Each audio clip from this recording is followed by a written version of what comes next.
Yeah. So I switched 20 years ago. Are you all about ready? Are you all ready for us? I believe so. I'm just double checking the stream. Yep, ready for you guys. Ann will get mad at us if we start without her. I think, Ton, should we wait for Anne to come back before we begin? And everything is a lot simpler. All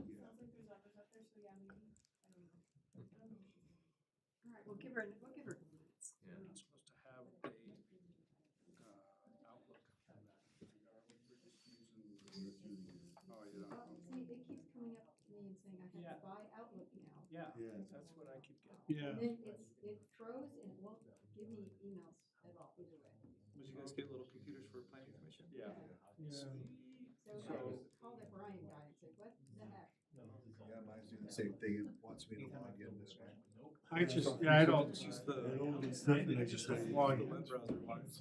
Go to the website. Use Go to huge the screen. Yeah, I'm not activating.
He's showing the road then. All right, so if there were audience here, I'd explain that we're gonna do the Board of Adjustments meeting first.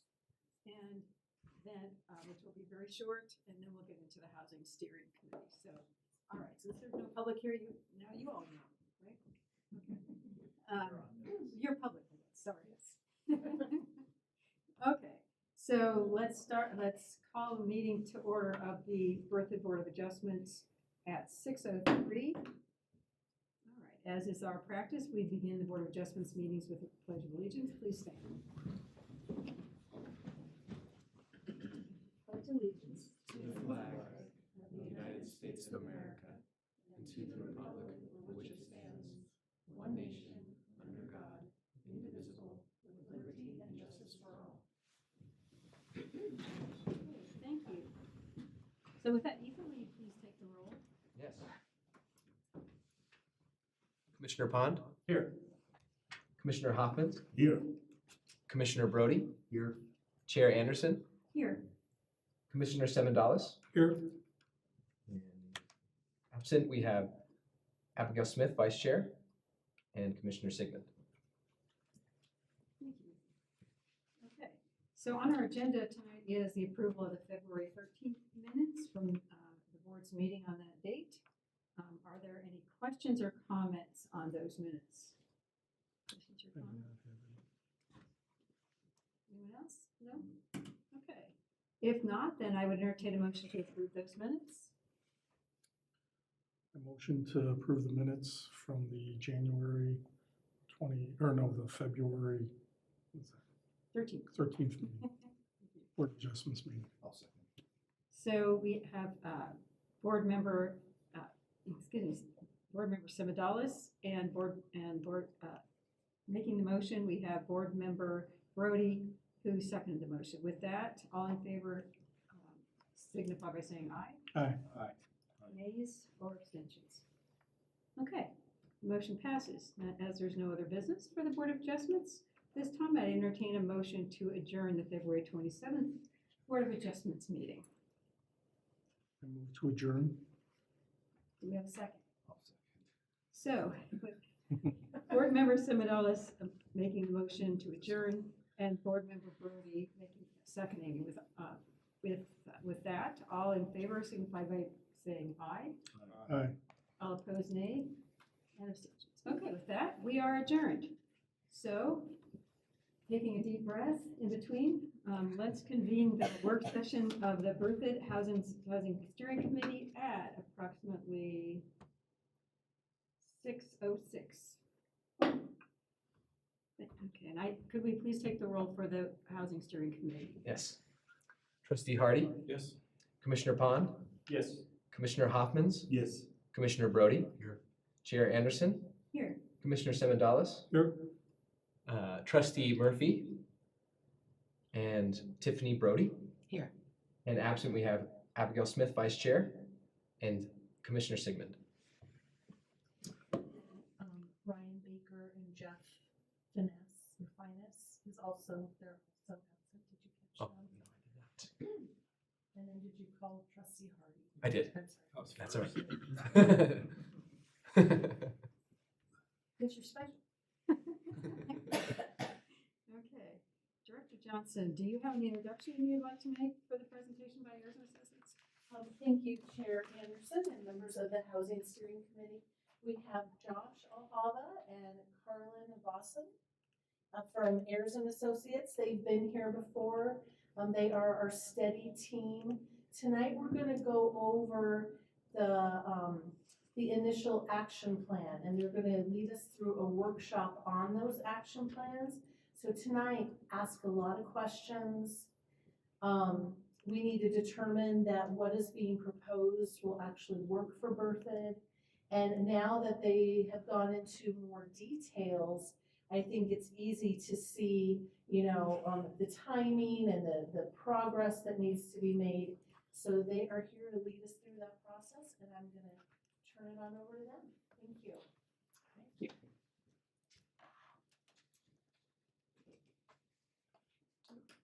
So I'm dragging this from here? Yes?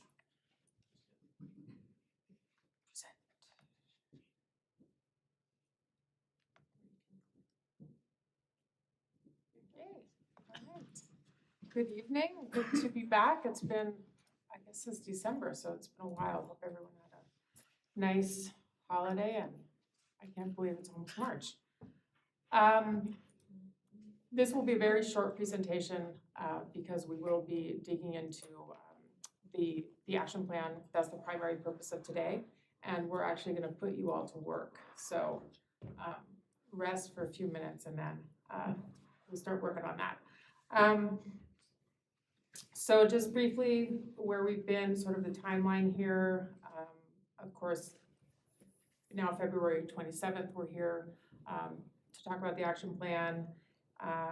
And sort of moving along the process, and we're getting, close to closing out this project and having a few, we'll be taking this to the board on the 11th, coming back to you all, and then going to the board for final approval on the 22nd. So we'll go over that at the end as well. So we've been busy on the report integration and formatting. So you've seen the Word document. Now it's time to put the final touches on that. They include doing some mapping, here's an example, not the final map, but this is an example of a map showing the, 12-month sales by AMI level. And we'll be going through review with the staff and making adjustments as well. And one additional piece of this that we're working on is that DOLA did a review of the draft plan. By statute, were developing requirements for the requirements for all the housing needs assessments to meet those requirements in order to be eligible for funding. And they rolled those out at the end of December. So they were kind enough to review the draft and point out just a few places where mainly data elements that don't change anything that you've really seen, but there are some necessary items that we'll be adjusting to make sure that Berthoud has what it needs to stand. Did you want to add anything else? Yeah, I do. So this isn't a change that DOLA made for housing needs assessment. It's actually a new requirement by the state of Colorado, changed to state statute, that all communities by a certain date have to have done this type of study. And so we're actually a little bit further ahead than many other communities in Colorado. And out of all of the other communities that are in our same situation where we started, when DOLA did their review of the program that AIRS has been building for us, DOLA said out of all of the others that they reviewed that are in our same situation, we're the furthest ahead. So you're just gonna give us all the money? Yeah, they're gonna give us all the money, yeah.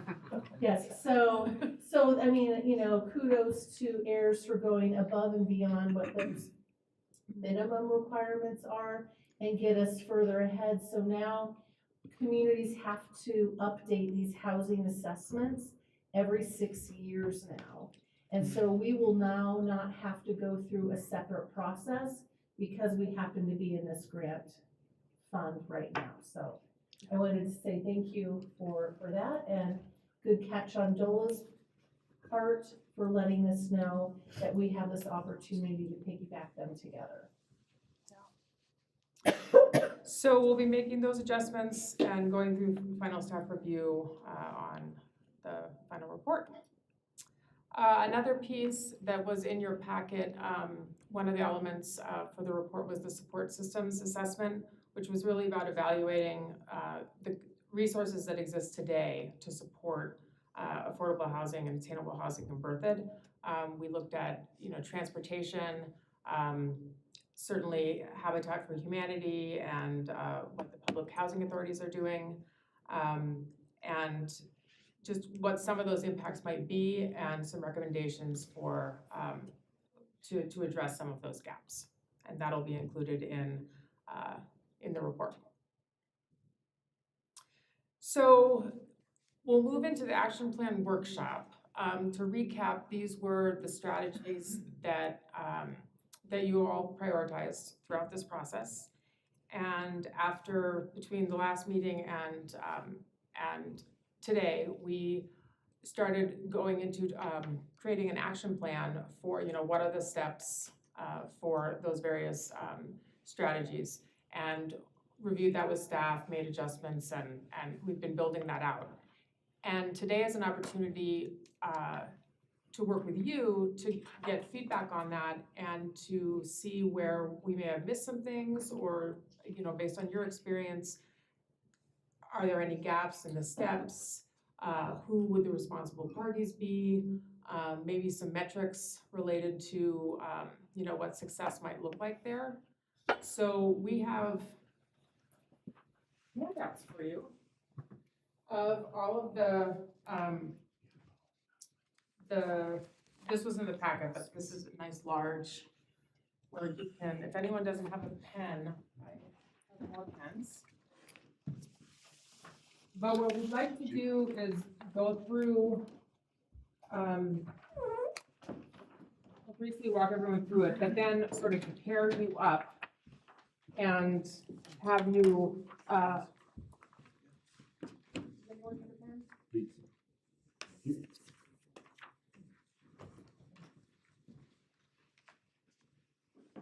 pair you up and just take a few minutes to go through some and add to it, write on it, we'll pick them up at the end. But basically, if you flip through, there's, it's color coordinated. But it, for example, inclusionary housing ordinance goes through, step by step, the actions that we've included.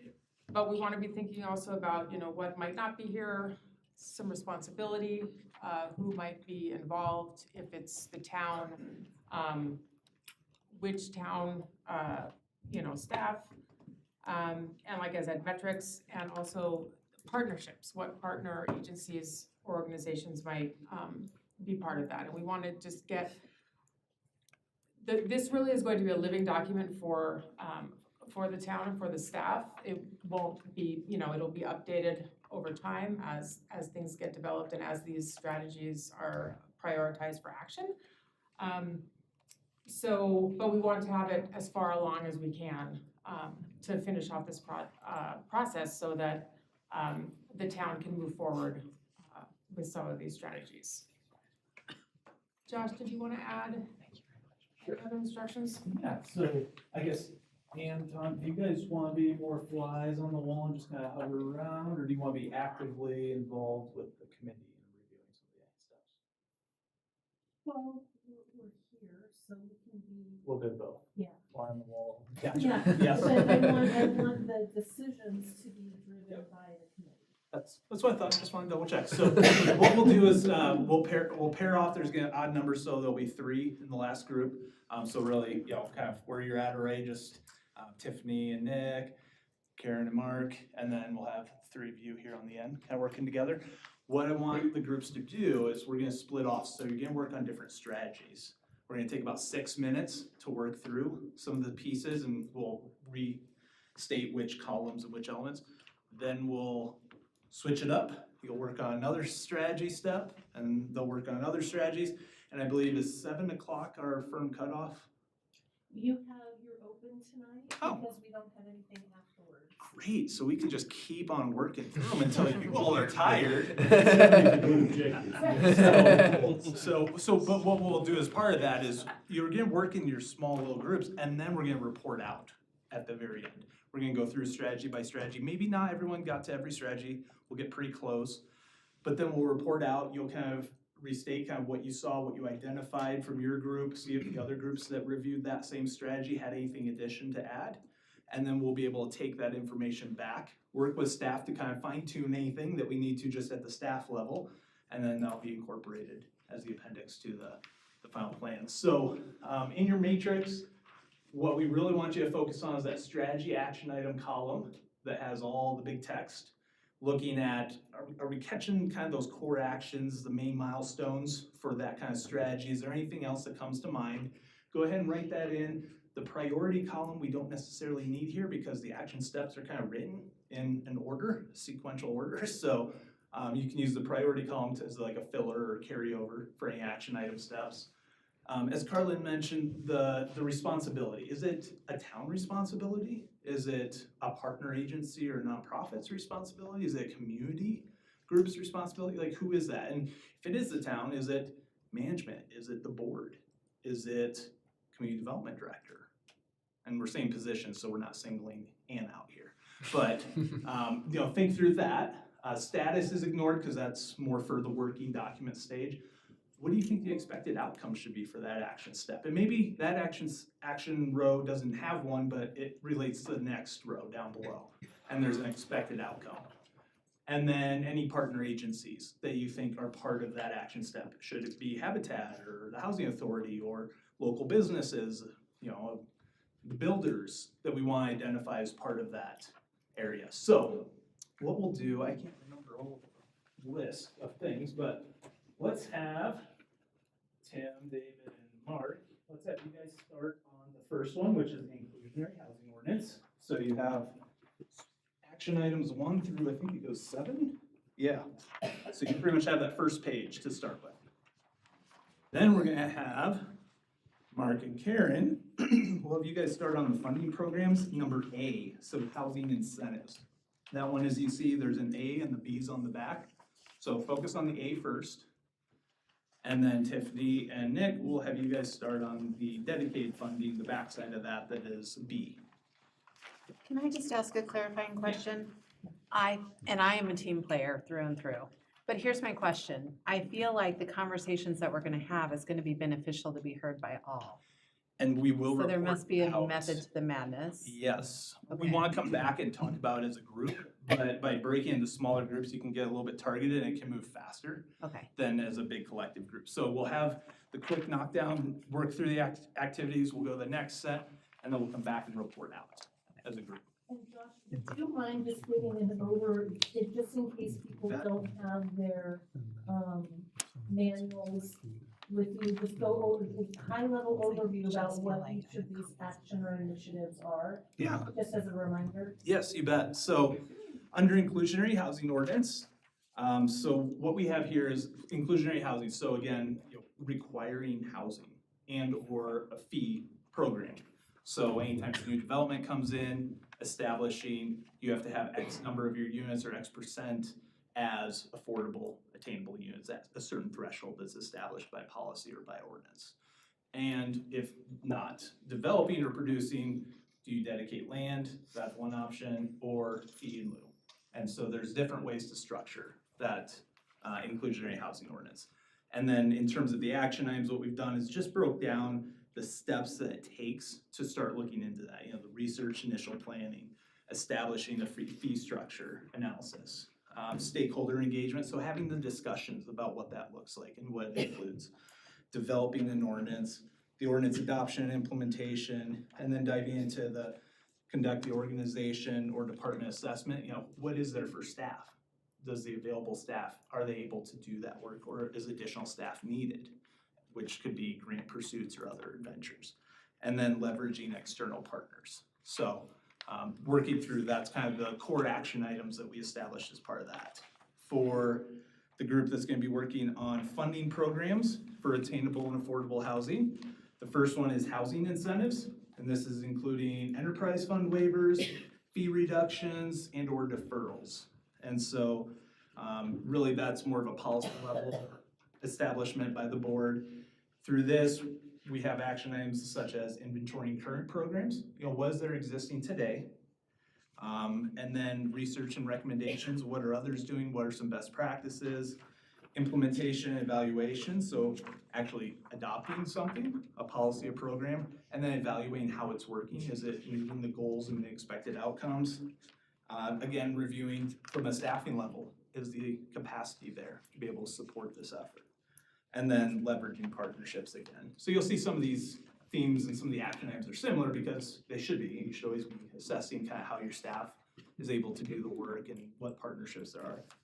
And then in terms of the dedicated funding, this is where there's a fee study component, stakeholder outreach, developing that policy and implementing, and then again, evaluating and looking at staffing and partner agencies. And we'll get into the next ones when we cycle into the next round. But yeah, Tiffany, your question was perfect. It is something we want to have as an open discussion, but by breaking out into small groups, we can start hitting out some things. You guys kind of identify some things, and then when everyone hears out loud, they're kind of, oh, and that's why we're kind of breaking out the strategies and cycling through as well. So what we're gonna do is take about 5 minutes, 6 minutes, kind of work through this first one. Raise your hand if you have any questions. I'm gonna go around and kind of take pictures of you guys in action, so that can be included with the report, so don't be camera shy. But what's that? I'm assuming you have the answers to these questions somewhere. I don't. No, you guys are developing kind of what this looks like. You're ensuring that our assumptions in terms of the action items, logical flow, it makes sense. If there's something we may have missed, because our look and how we're looking at things, highlighted. And then in terms of the responsibility of things, we want it to be the ownership of the committee and of the town taking on that responsibility, taking on the ownership. And when I say town, I talk collective town, community, the partners. We can definitely go in, I could fill out a lot of things, but may not hit home for the community. By having you all do it as steering committee members, it's helping represent the community and what you feel is best for the community within those different areas. And if we need to on our end, because of working with staff and knowing like, we can't quite hit that this way, we might have to tweak it a little bit, we'll make those adjustments. So kind of work with your team, talk through it, and just go through them and see if you have anything for us to go through. I don't know. Because over time. Right now, we're gonna get to hold on in the space, and being a nonprofit is critical. So. Well, yeah, we're gonna close 3 next year. So you're gonna look at the first column, the action item column. You're gonna work on responsibility, expected outcome, and partner. It's one of those after the fact, we kind of look at like,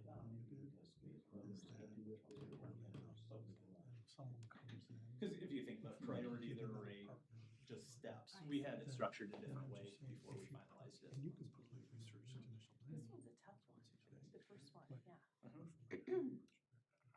Yeah, that sounds about right, on the town boards.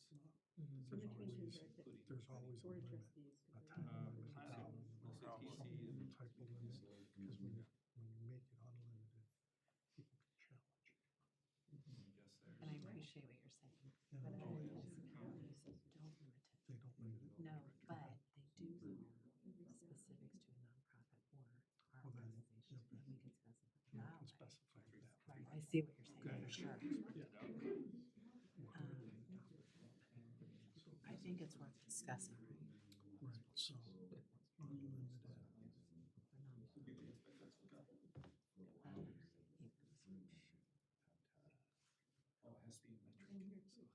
Pursue grant programs or be. And again, so this is why. What question is it? Yeah, and I say we make it specific to unlimited. To have a complete plan. Well, we're determining. And it's then- specific for that, yeah. This, the B portion of it, I believe is super important from a developer perspective, because currently in the feedback show, when we have those group discussions, in the beginning of this process, that there is no incentive for a developer to build a small home because they have to pay the same fees regardless of the lot size. So that So B when definitely we go matters into as well. other So- communities so and then find out what they have for an ordinance for that type of inclusionary zoning requirements. And we look to see how they built their programs, what do they look like? Is that program right for it? Could we tweak it a little bit? Is it kind of urbanizer for us? So we're pulling examples from other communities and what they're doing and see how we Footprint can, of the how home. we can So, script it so for I think verbiage. it's more. So have you guys? To me, No, Square footage. so we're just Square per square establishing foot. what should It's be. either square And footage or here's, the these number are of ideas of what should we do. rooms, but I think So what- square footage is probably. What do I think? Um, Well, I think that something like that could definitely encourage attainable and affordable housing. Because, you know, most And homes that have. there is a way then to incorporate in every future residential subdivision. It's different from. And if a developer doesn't want to do that, then they can pay that cash in lieu instead, so that cash in lieu can go then Unless you build it to, out, but I think. pot, a pool of money, then that either will be used to acquire land or Within the be envelope. used Learn more about you. elsewhere or water taps. This is where I brought up at our town board meeting, using a percentage of mills, like 2 mills for. Yeah, because there's probably certain. Because the setbacks, Yeah. yeah, I'm just taking good action pictures. yeah, we're action. And I, Oh, yeah. oh, yeah, See, you went through oh, it too. yeah, I'm ready. See? It's go time. Yeah. Just for infrastructure Um, costs. 2 mills out of every metro There's district. building envelope that Or that money goes into town to cover their added cost of having that infrastructure. So as far as the responsibility, this is all Probably because town. their special assessment Well, fees don't cover. Yeah. Or we have special assessment fees to cover those, they don't, so they take it out of the metro district, but Well, yeah, I but was thinking, how can we get metro districts to pay for planning. affordable housing? planning, I think, Well, and and, this would be a way, because it do the wouldn't be, trustees have to it approve wouldn't be anything? targeted you just guys to metro approve? district developments, it would be I think Is so. that, is that I right? think, yeah, 'cause equitable the application across for every So I think it's development that gotta be contains a housing component, they would be required to provide X percentage of their housing product would have to be affordable or attainable. Kind of like we do with pocket parks. I don't know. Later gardens. I expected. It's just, we're adding one more bullet point for them to check off. It's like, well, we need to. And then that's to ultimately increase. what if you're not for that? Expand upon. Then bring it up. Not for more Identification of structure and staffing on needs. mill levies and metro restrictions. So this wouldn't be, this right here is not proposing to, put it to metro districts. What this is Right, just you just saying, gave an idea of some sort of. yeah, so right now in our land development That code, limits us to two. it says for every residential development, And then you have to provide X number, depending on the acreage of your development, of different types of housing. financial implication. And so this would add another bullet saying X percentage of your housing units have to be integrated, mixed in with your overall Budget. housing product, but they have to be affordable. Because Whether they those are, fees. yeah, something, some mechanism, the developer could kind of decide how they wanna do it. Okay, But again, this would guarantee every development would have an affordability factor. Now, if that particular And the risk developer is decided, hey, I don't that wanna we're do just that, I just want to build. right, then they could have a cash in lieu of Sweet spot. affordable this housing way we're trying to payment that sanitize they them. would make. So you Yeah. would sanitize them We so would that put that first in a special level is pool of something money, smaller and and then then above we that could level. use that to help When they get offset hurt, I don't another think that level is development will that probably wanted have to come in, to identify. or Loveland Housing Authority, or Habitat, or some other organization that does want to provide that housing type, we could give that then to them, or we could purchase land And with then that land. Bring water to the table to or the council. cash in lieu. Actually, Yeah, or we could, we could The city set, we manager. could buy land then and give it to a partner that would Probably. develop the Yeah. housing. But The it, cash is in that. town manager. yeah, so it was almost providing two options. One is a funding source Yeah, for because it all an fits into affordable the housing budget. development. They And the have to have other that is responsibility requiring in the analysis. Okay. all residential Stakeholder, developments are you good with to that? I'm have good a with that, certain and I just put percentage the be obvious. affordable or Habitat They don't have, as a partner. it doesn't have anything like that now in place. That's the reason for this process. Alright. Okay. Piggyback it onto our existing code somehow. You can do about one more minute and then rotate around. Subdivisions, because you can't go back. Right, and a lot of larger communities will do this, like So outside stakeholder Chicago or outreach, I other think that is a places like that. combination of the But two. there aren't a lot of communities in Colorado right now that do this. So would it be? So this would be kind of some cutting edge for Colorado. Okay. No, I guess unless you try. Does that help? Yes. Okay. No, it didn't. For them to either help subsidize. Nothing, I mean, if there's nothing, I understand. So I'm being honest, I don't wanna feel something without understanding what it is, but okay. I don't know, I mean, it's an idea, but I do think, yeah, let's put, town Yeah. manager. Okay, so, Okay. but we have 1 minute to. Well, how about, so you have a subdivision, any And subdivision, then, and it's brand new, it's not built. I don't know if we say business development. That Throw it developer in there. can make a decision and have two And outcomes. should we put city council? One would Because be I think, you know. like I'm if going to you're set a aside big X corporation number of lots and in my developing subdivision. industrial And on those lots, affordable or attainable housing will be built. Give money, but If they the can developer provide doesn't want funding, to do that, then the other option that this is suggesting grants is or then the whatever, developer as could part of the incentive to help Making a lovely life out there. kind of buy out of that you know, requirement. for them, that'd be They good. would have to pay cash City to the council. town, the town would put that cash in a pool, a And designated then we, fund. I see is for certainly affordable helping housing. with that outreach and educational. So the town could either Right, pool all of that affordable, money, attainable, and buy land, Yeah. what we partner do with and why. an organization that will build. So what did you say? Somehow get that development or offset the Bluetooth cost of and housing. HFH? So the Oh, other birth and affordable habitat. units Yeah. can Okay, be okay. Gotta love acronyms. If you want. Yes, okay. See, I think this is too lenient. Yeah, you gotta give We it just need to. in order for us to discuss it. More about quality over quantity. Zoning ordinance in similar communities. Right, so. Okay, so it's not my English. No, no, so what this is saying is the first step to do this is we have to find out Get the gist of it, yeah. what communities in the country are doing inclusionary zoning. We're gonna pull their ordinances. What is and their- inclusionary? Inclusionary, that means that your subdivision. Because this is just, yeah, a subset because of we really have to this, come up with these an outcome. decisions. Right, And so we're gonna look for other communities in the country that are doing that. And grants. we're gonna pull their ordinances and their codes, and somebody has to review that. Usually, something like that is staff. Staff is reviewing that.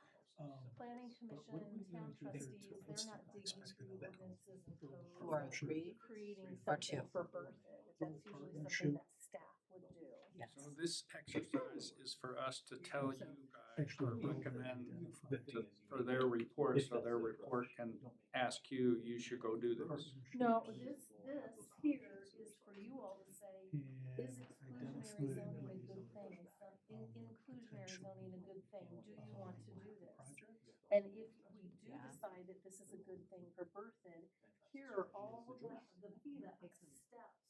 that are going to take to implement. There's some risk in that. I think the risk Sorry, there. we keep going If you do further it backwards for each it, time it you're help able to answer a question, but by inclusionary zoning, does that mean, look, you cannot build a neighborhood without, like the school district thing, if you're building a neighborhood, you either have to give the town money or a school.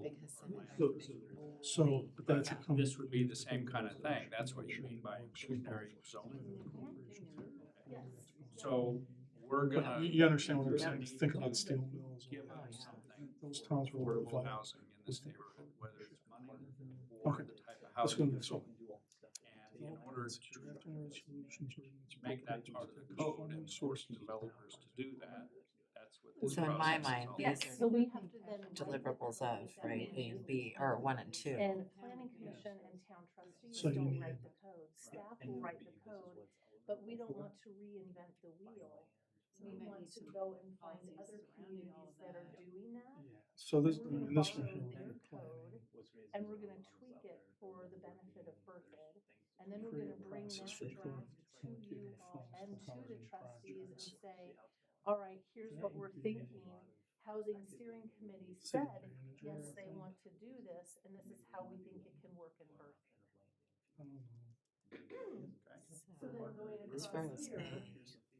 then you all are being asked to, you know, okay, whose responsibility really is this? I mean, I don't think David Well, Kahn yeah. wants to dig through codes from other communities, nor does City Sam or council. you.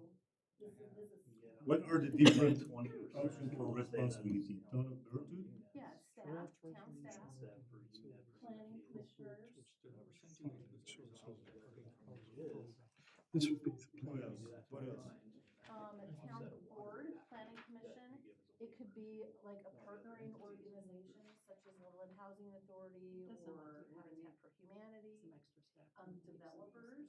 Okay, They and could be then expected responsible for some outcome. of this.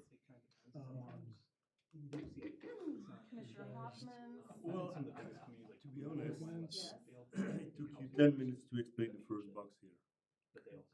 There's two solutions. We are either stupid or there's something on the way. You're not stupid. What this is doing is it's breaking down. If you want to do this, here are all the. It's just Here an are ordinance, the it's basic what's steps that are required. It's a to meet process. this and thing. I'm assuming it would be an ordinance. This would- I think so. And some of it, you know, So Josh, just keep- like on this one, some of this well, is a little. I think the difficult idea here would be Because to, these are if you small educate the steps developers, in that overall big picture. those are trying up to partners. More partners and more. required or fee or cash in lieu or land or Yeah. variation thereof. You know, make sure you're meeting with the builders, developers, having the conversation, because we were just talking, a lot of builders that are building here, they're building in other communities along the front, that's the great part about Okay. front ranges. There's a lot of builders moving back and forth, and they're getting exposed to these requirements. And then it's establishing a policy, what does that policy look like? That's the tough. And this is what, like, I'll have a question on D, If they do FEMA, what does that go to? So it ties into. because I'm not intimately familiar. What's the with it. alternative to that? How do you encourage developers Right. to build Same. a variety So, of housing? a little more context about Smaller housing maybe, so it's not as expensive, without forcing them at gunpoint, hey, either give us the money or do this. What's the alternative? Not doing it. Yeah. Just staying status quo. Task is Either passive or active. No, is there, I mean, do the policies in place? So like. I mean, one when you thing talk I to a developer, have a question about. it's just the is, code that they're going by. It's are not, different hey, properties, we'd right? like you I to can build fill more opportunities affordable that we things, can one, for instance, you know. to a Right, we housing can't, plan. right now, our And then code does not, also, because the are code there is a any, legislative document. Okay, Our code does not tax require a certain percentage of properties, like housing. unpaid taxes? Okay. We just say, Yeah, if you because- have a Yeah, but development see, of I don't this think- I think we have to go through acreage, a this bidding size, process. you shall Yeah, have because 2, I 3, think we 4, or asked that 5 question different before. housing Okay. types. Someone to And a find housing out, type because could be it's kinda single like- family detached, single family think it could. attached, I think alleyway, it has to go those through different a, types of housing types. Like tax foreclosure. Yeah. And so what this inclusionary zoning says is this would be one more type on that list, but it would be a requirement for every housing development to either do cash and lieu or have a certain percentage of their product would have to be attainable or affordable. Okay. well, you know, the cash in lieu just means they're gonna have to charge more for whatever they do sell. That just raises the price of whatever it Even is that they're selling collaborate in and the first place. communicate out. Right. So that's gotta be a factor somewhere in the equation. Yeah, it can be. And in the end, you all could say, this is not for Berkeley. I mean, these are still out for debate. You can say that. Mark is still very frustrated. Yeah, because you are asking us to build something Money that we deal, don't it's know. And I appreciate that. Because now you gotta maintain. So, Unnecessarily honestly, I increasing don't- complexity. I mean, I'm gonna So- make jokes that I can do, but other than that, I cannot answer that. Yeah, so maybe some of This these, I mean, it is hard to know which of these steps is higher in priority. Yeah, the priority column is no. So when we were talking earlier, we were just covering a Expected couple of outcome in metric. Metric in what? Dollars? Pursue grant programs. It would be the number of Units? lots. Yeah, the Oh, number of okay. lots. So, because And that See, could I be think by that's action the- item or the it can be by appropriate total term words. goal of that. Because let's say research, initial planning was your outcome there, to have sound recommendations for what is inclusionary housing for Berkeley, what does that mean? Because it's that action step across, if you look across, just Yeah. research and initial planning. So when you're seeing conduct a comparative analysis of inclusionary zoning ordinances in similar communities, okay, we wanna see eight comparison studies as part of that. What do 8 of our peer communities do? I do not. okay, so Or then the what question five is of only our- The only more question. clear. The Yeah, question so it's becomes- kind of for each action I item, mean, so break just down these putting small expected pieces. outcome metrics, Because honestly, I housing cannot authorities answer that. aren't government. Then partner group agencies. How do I know who they Another are? nonprofit. And not everyone will have the answer, but collectively, when we Ah, come back, okay. we might have some of those I don't boxes know. filled out. Okay. Yeah, there's some pieces that, as an individual within the commissioner, as the community, you may not know, but collectively as a steering committee, we'll be able to start filling these pieces in. And you might still have gaps when we leave here today, and that's where we'll help fill in suggestions and ideas with staff to be able to fill that information out and provide some additional guidance. But we wanted you all to start taking a stab at this and start seeing where are we moving in the right order? Is this kind of a logical step? Are we missing a step along the way here? Should we be talking to the builders, developers first? Should that be happening way before anything else? Or should we do the research first?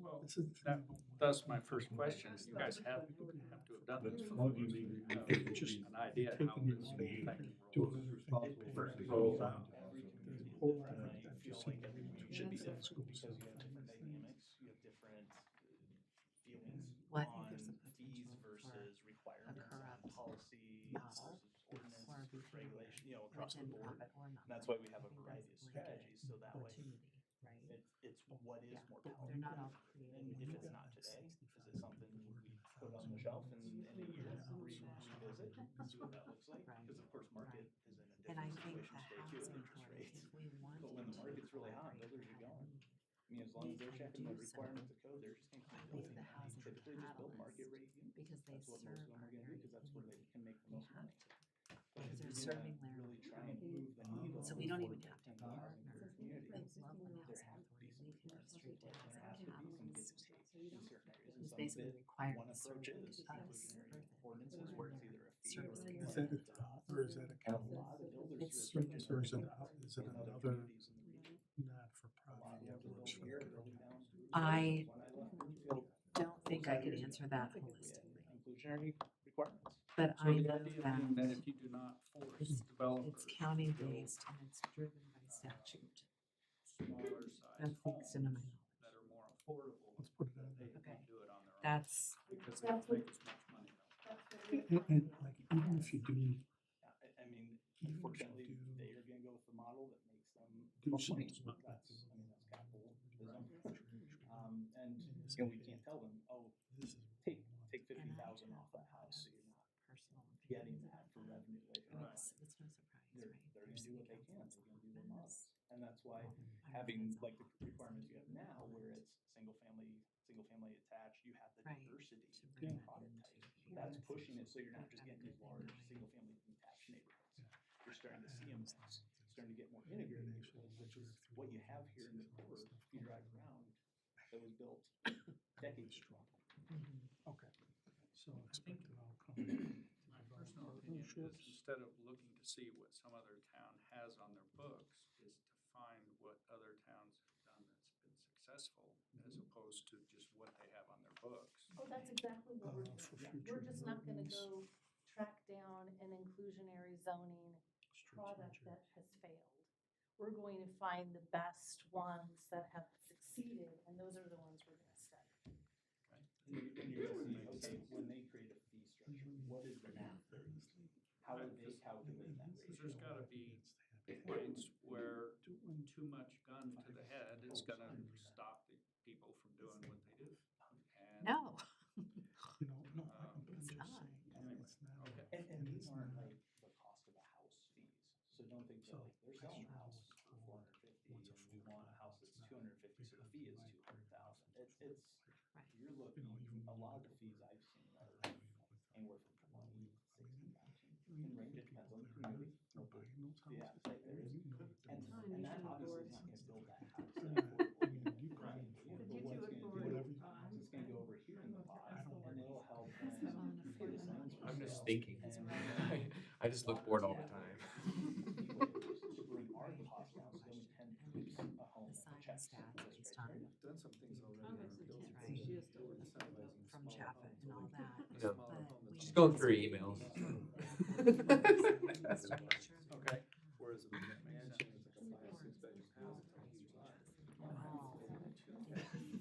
Because the front page one, Clearly. it's the trickiest one. So I put the 3 garage on it. Yeah, That but we you need know, to solve too. it's a And then typical you're right. situation where someone knows everything, thinks that Is other people fostering need to make a partnerships. decision goes exactly the same. So, I'm sorry, but we gotta go what you know. You know, though, that helps me know where we need to explain more in the housing report and within the strategies and where we. This is to me, Get into large scale development. Because we've gone over it from a high We level, can we build talked some with about our just own generally as a hands. group last time. But I And, can and there is a different level of knowledge base on all these different topics, probably across the room for this group. I'm not even an expert in inclusionary living, because it changes all the time and every community changes. But hearing where the level of comfort is, hearing where the level of knowledge is in terms of gaps or understanding or the need to understand more helps inform us. I would agree with where Mark we on need this to column. the community residents to live and work within the same natural. No, I appreciate it. I think we need. I think to- it's great. Maybe we need to, I I feel don't like know if a we lot of need what's to happening take a all step back and future just reference, kind of I guess. walk through. Yeah, we're gonna go through this as a group, because a couple others have jumped in and filled out some of those pieces. There's Yeah. not a lot of creativity. Well, the smart group is over there. Yeah. Your idea there, but it was right on. You know, it's a, well, I've been leading teams and training people. You know, this is a typical situation where you think we are at the same level as you guys. And then when you write to me, I was thinking it's an English problem. But David said the same, he doesn't understand. So if we don't understand a question, and when you say metrics, okay, so fee structure analysis, what is the metric? Is it dollars? Is it the number of analysis? What is it? Both. What are you talking about? When doing the fee structure analysis, like what are the fees, what are the numbers? How do I the fees of such, honestly? Well, if you thought you would get the answer from us, then I think you missed the target. Okay. I mean, it was almost like this column, you're writing something for an audience of you guys. Yeah. Not necessarily, That's part of the feedback, is does this relate, are there missing holes and gaps that we need to go in and add Just and copy. expand? Okay, we'll take it backwards and go to the last question. Leverage external partnerships, formalize partnership with local authorities, non-profit, or consultant to supplement staff capacity. I'm wondering if we needed to do one as a group exercise and walk through it all together. I think it's good. Yeah, I mean, we're at a point to meet as a group. Karen, can you answer all the question? No. Okay. Do the best I can. Yeah, yeah. See the limits of my brain tonight. Sorry, guys. These are, no. There's no apology. These are all very new and they're not It's not like a Pennsylvania. tried and tested. No, I know that. thing. You know, I'm here to help, but at least I need to understand the question. Exactly. Because if I don't understand the question, and okay, well, guys, sorry, I cannot. No. You can't help. And that's what we need. We're here to build it together with you. So if we see the gaps and Okay, we so see you things want you're us missing. to work. Okay. I thought it was coming here as a judge. A lot of slides about that, No, but you were not not as someone in who your works in the town. quasi-judicial That's role. different, you know? It's a different contract, it's a different job. Well, yeah. Duties as assigned. You've gotta have places where people can live. You guys ready to come together and talk over a couple of these? Yeah, it all goes together. Absolutely. So what we're gonna do is we're gonna walk through the most difficult one, which is page 1, inclusionary housing ordinance.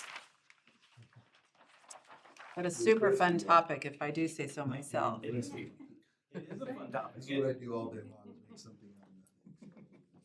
It's a tough one, and so I want you all to know, there is no right and wrong answer here on what you're filling out. It's guidance, and it's for us to identify gaps or holes in the information we're providing.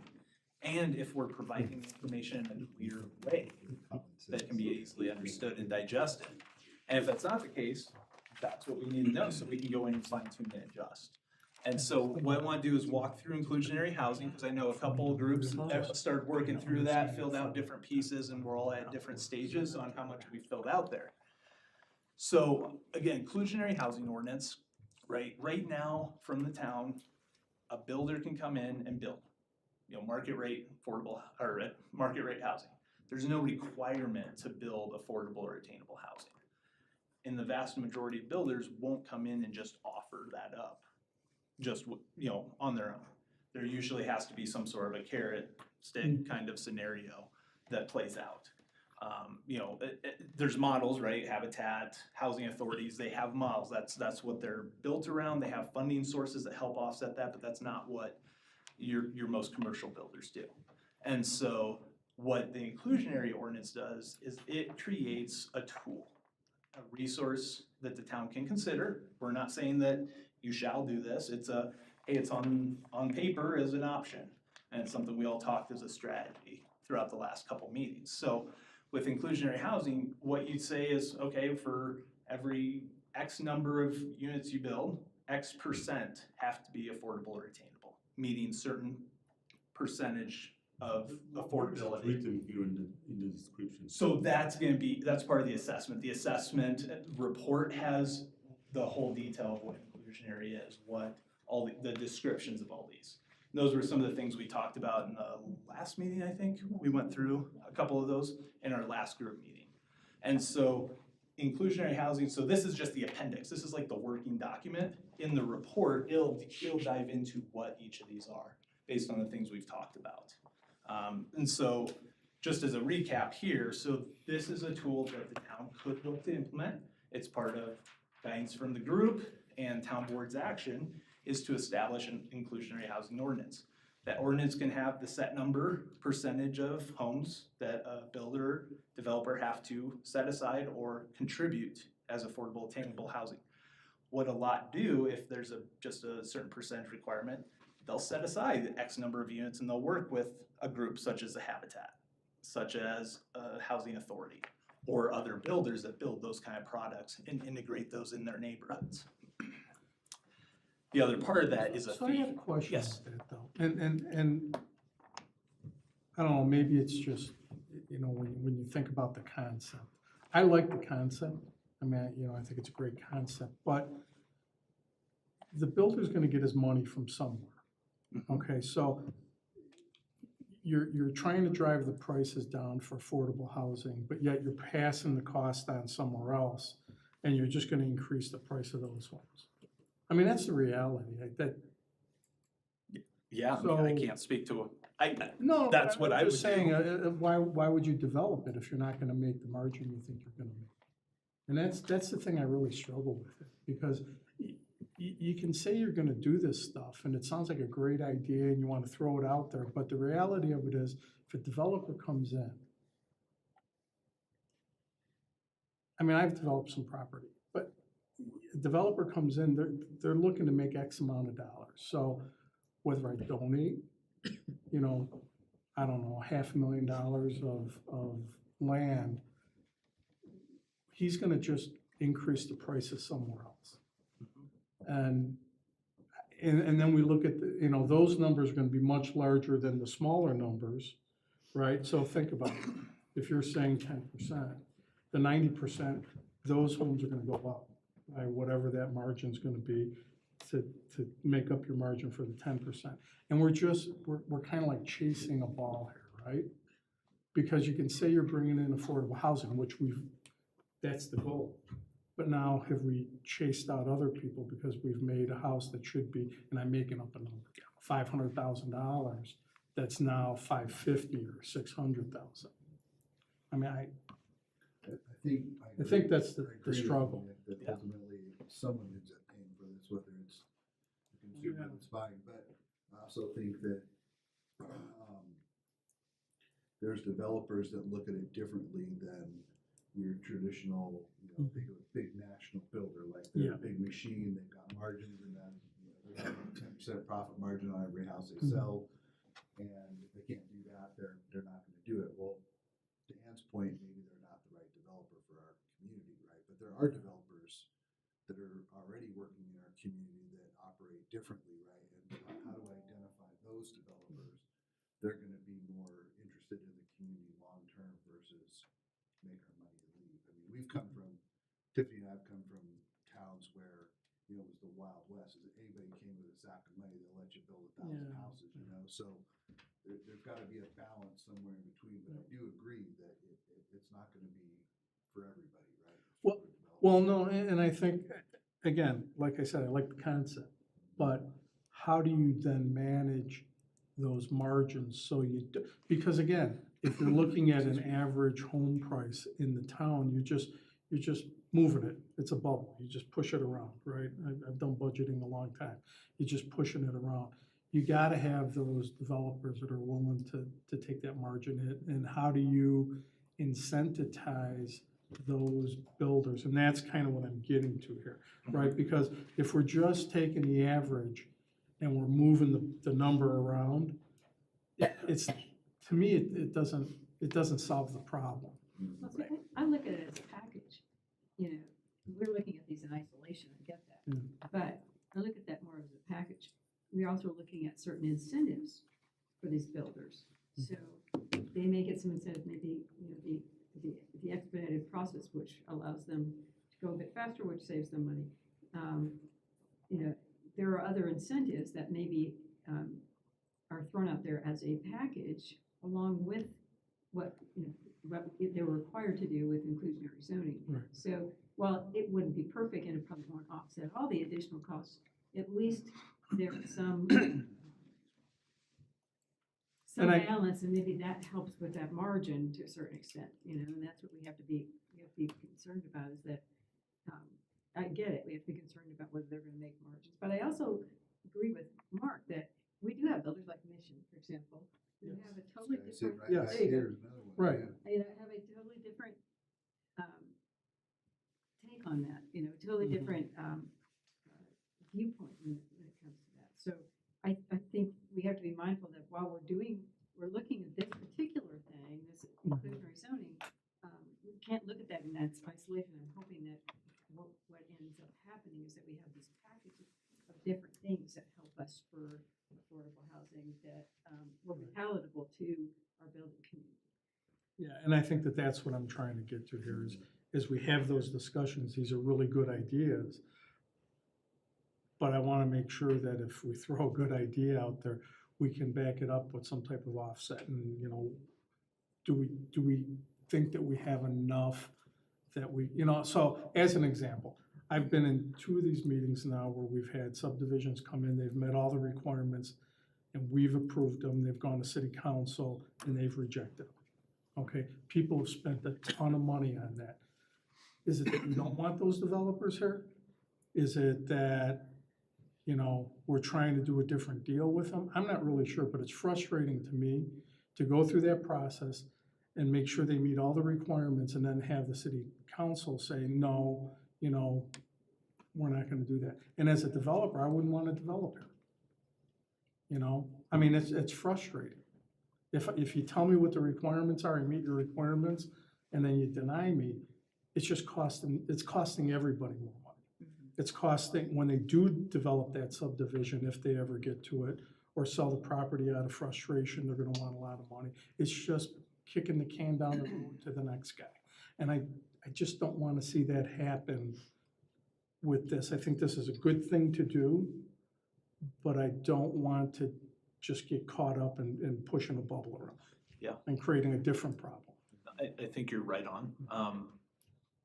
It is important that when, I'll go your comment about commission review and then what the board of trustees does in terms of rejection. I mean, there's criteria usually, how to review or deny an application, as you're familiar. And, you know, if people go beyond that and, you know, because of more public in attendance and what they're hearing, it's tough. It's tough when you have the 2 public hearings too, because a lot of times as commissioner, you're like, we only had half a room or only heard from a handful of people, and then they all come out to the town board and that's where, you know, all the energy is spent. It is hard because they have to balance those decisions, and it's right, if you're meeting a lot of the criteria, you know, how do you make that path forward? And we'll be talking about some process questions here in a little bit. I just don't want to get caught up in feelings, right? Yeah. There's a difference between feelings and fact. Yeah. Okay? If someone meets the requirements that are the fact, you can't have feelings. I mean, it's one or the other. Then it's a wild west, right? So, that's my point, and I'm done. I think too, the idea is that we don't create just like one linear way to acting this, right? We have a quiver of arrows that, depending on the situation or the developer that we're working with, like, you're not painting them into a corner where it's like this way or nothing, right? Right. And I think that this will kind of start to ferret out some of that options that you would have for developers, right? Because they want to be able to, they obviously want to build here because there's land and there's water, Yep. right? And that's a asset that this town has, right? That's disappearing up and down the Front Range. And so I think, you know, we want to encourage that growth because I think the town needs that growth. If we don't do it as a town, it's gonna get done for us by somebody else, another town. It's gonna gobble us up or run right up to our border and do it that way. So I just think trying to develop this, not a one-size-fits-all methodology, right? And that's the hard part for us all to get our heads around. There's so much stuff here. Yep. And I know you're trying to like get the funnel going down to the bottom, Yep. so. Yeah, so think of this as one tool in the toolbox. It's one strategy, and you may need 3 other pieces to make it work just right for your community. And so, inclusionary housing, maybe it is that 10, I'm gonna use 10%, 100 just because it's easy. 10%, 100 units, so you got 10 units. Well, let's say those are allocated for attached or some sort of multifamily or something like that. And that's what they're gonna build with. Well, they go through the process, get all that. Well, then through the expedited review or some of the other criteria, then you just go to staff. You get the check off from staff. So you don't have to do all the public hearings and all the extra reviews. And so you're saving how many thousands in review process. Like I And so said, it the more offsets levers, the some of better, those. and Yep. that's my point here, just. Think you're thinking about it right on. You gotta I have love some the levers. comment about the levers, right? And I believe, as Mark was saying, there needs to be some variance, but first, fair and equitable, right? Everything needs to be fair and equitable and clearly outlined and identified for all developers and builders, and consistency within that process.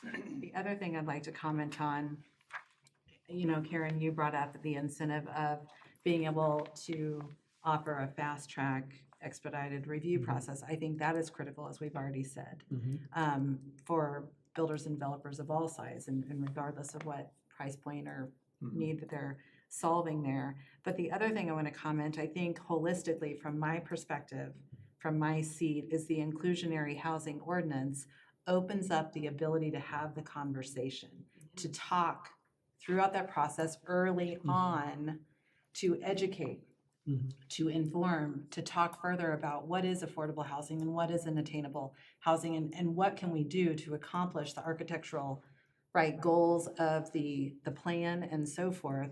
And our town is special because of the people and the relationships within. So instilling this ordinance and having the opportunity to sit down with the developer and brainstorm and build that relationship to come together and link arms as opposed to not, right? Already we're gaining by thinking about this.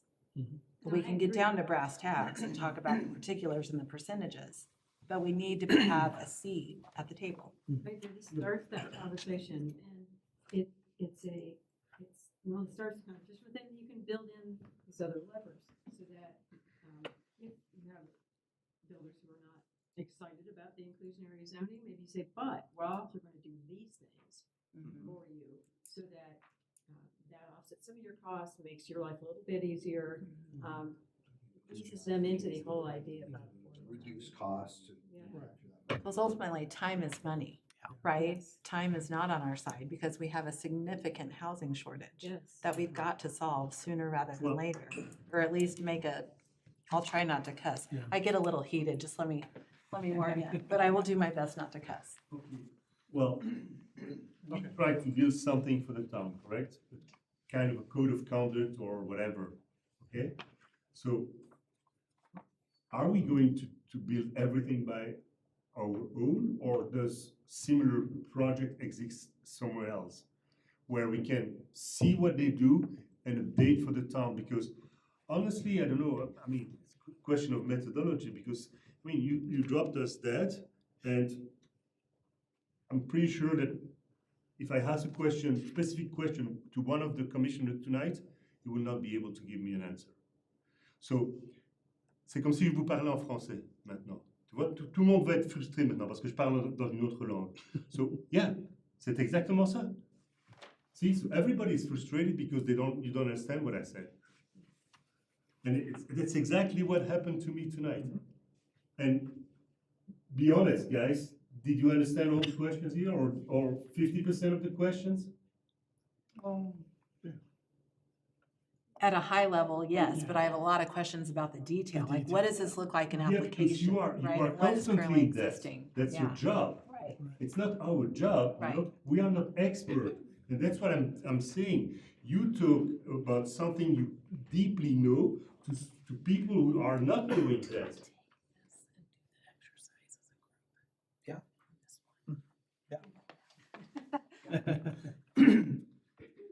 So I think what's fun with hearing the conversation from my standpoint is I understand who are problem solvers and identifiers in the group. And it's hard because we're not creating the inclusionary ordinance. So unfortunately, like there's pieces here that I'm like, I'd love to be able to guide you through some discussions and answers, but it requires additional research. It requires that big step one in the Who wrote action these step. questions here? Who wrote What's this? that? Who wrote this? Yeah, we broke these down for Okay, different So actions. you understand all the stuff here? Do I? Yes. Yeah, okay. Well, hey, yes. Good answer. That's a real good answer. Okay, that's a good start. If I didn't, Yeah. probably So, fired. You were expecting that we would understand everything here, correct? I expected you to ask questions if there were things that were unclear and call things out that were No, unclear that's not for my us. question. Did you expect that we knew every of these questions? No. Oh, okay. Not individually. Well, I think we hit here a problem of methodology. Yeah. I want help. That's not the question. This type of document exists somewhere else. I mean, we are a new town, and I'm sure it exists somewhere else. How about we take what is existing? You take the best you think it is from Collins, from Longmont, from Mead, from anywhere. I don't care. And sorry, Broomfield, whatever.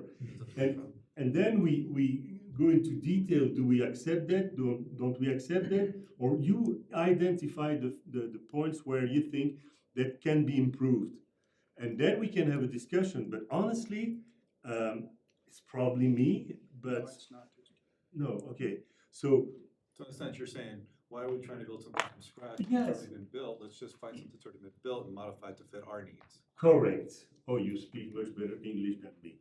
But They're both this town is also- unique, correct? Like our code is unique from any other municipality, so I don't think it's possible to hit the easy button.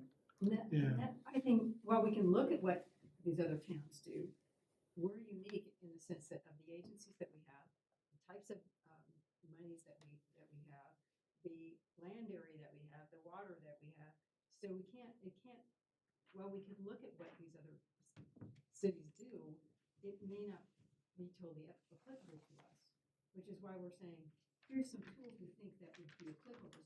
For example, and I'm sure that you can tell us, which communities around us have inclusionary zoning right now. I'm sure you can tell us which communities have that, whether it works well for them or not. I mean, that might be helpful. And that was all in the preliminary report, right? And I agree with you, we are a unique town, and every town thinks they are unique, so they're all, no, but honestly, that's what it is. So what I'll say, we're gonna walk through this one, because this is the hardest one, and then the other ones, I can already see from I think, half let's of how you walk filled through, out, you because guys brought them out. I think this is, What I wanna say is that generally these are steps, to understanding that strategy more, to seeing if that strategy fits for your community.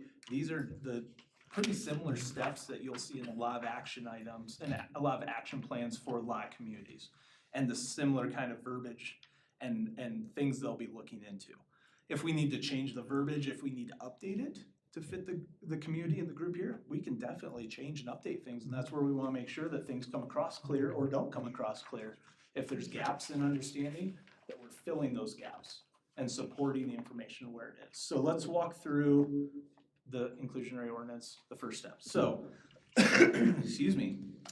So the first action step here, and again, this is, hey, town, we wanna look into inclusionary housing ordinance. Okay, here's the roadmap to start making those steps forward. So the first thing that the community would do, or whoever is responsible, the responsible party here, is gonna do that research and initial planning. And so what they're gonna do is conduct a comparative analysis of inclusionary zoning ordinances in comparable or similar communities. So, and then the other piece will be identify appropriate affordability thresholds and housing targets specific to Berthoud. So who should be that group or entity that is leading that effort? Who is the responsibility? Is that the town? Is that town board? Is it town management? Is it planning? Town staff. So town staff. And probably more particularly, the community development department. Mhm. So that would be the group that is responsible. We're ignoring priority, we're ignoring status for now, because those are kind of the working columns for staff. So expected outcome metrics. So what do we want to see come out of that action step? We want to see a minimum of 5 communities, comparable communities. We want to see a minimum of 8 comparable communities in size, that have an inclusionary ordinance that they've adopted, that they've been using for X number of years, or a combination of new and experienced communities. So that would be that outcome as part of that comparative analysis. And then for the appropriate thresholds, affordability thresholds, you know, analyze, assess, compare what those communities are doing. Is it that 10%? Is it the 15? Is it the 20%? You know, evaluate those different benchmarks compared to the other communities. So And that then would, also within 1B, wouldn't it be identifying, you know, attached, detached, and rental opportunity, like for sale market versus Yep. rental, and what's our, identifying those thresholds and doing 100%. that data, in a data-driven manner. And I think for that, not only would staff be involved, but Habitat, local housing authority. so that'd be your partner groups here. Those that have their fingers on the pulse of these things.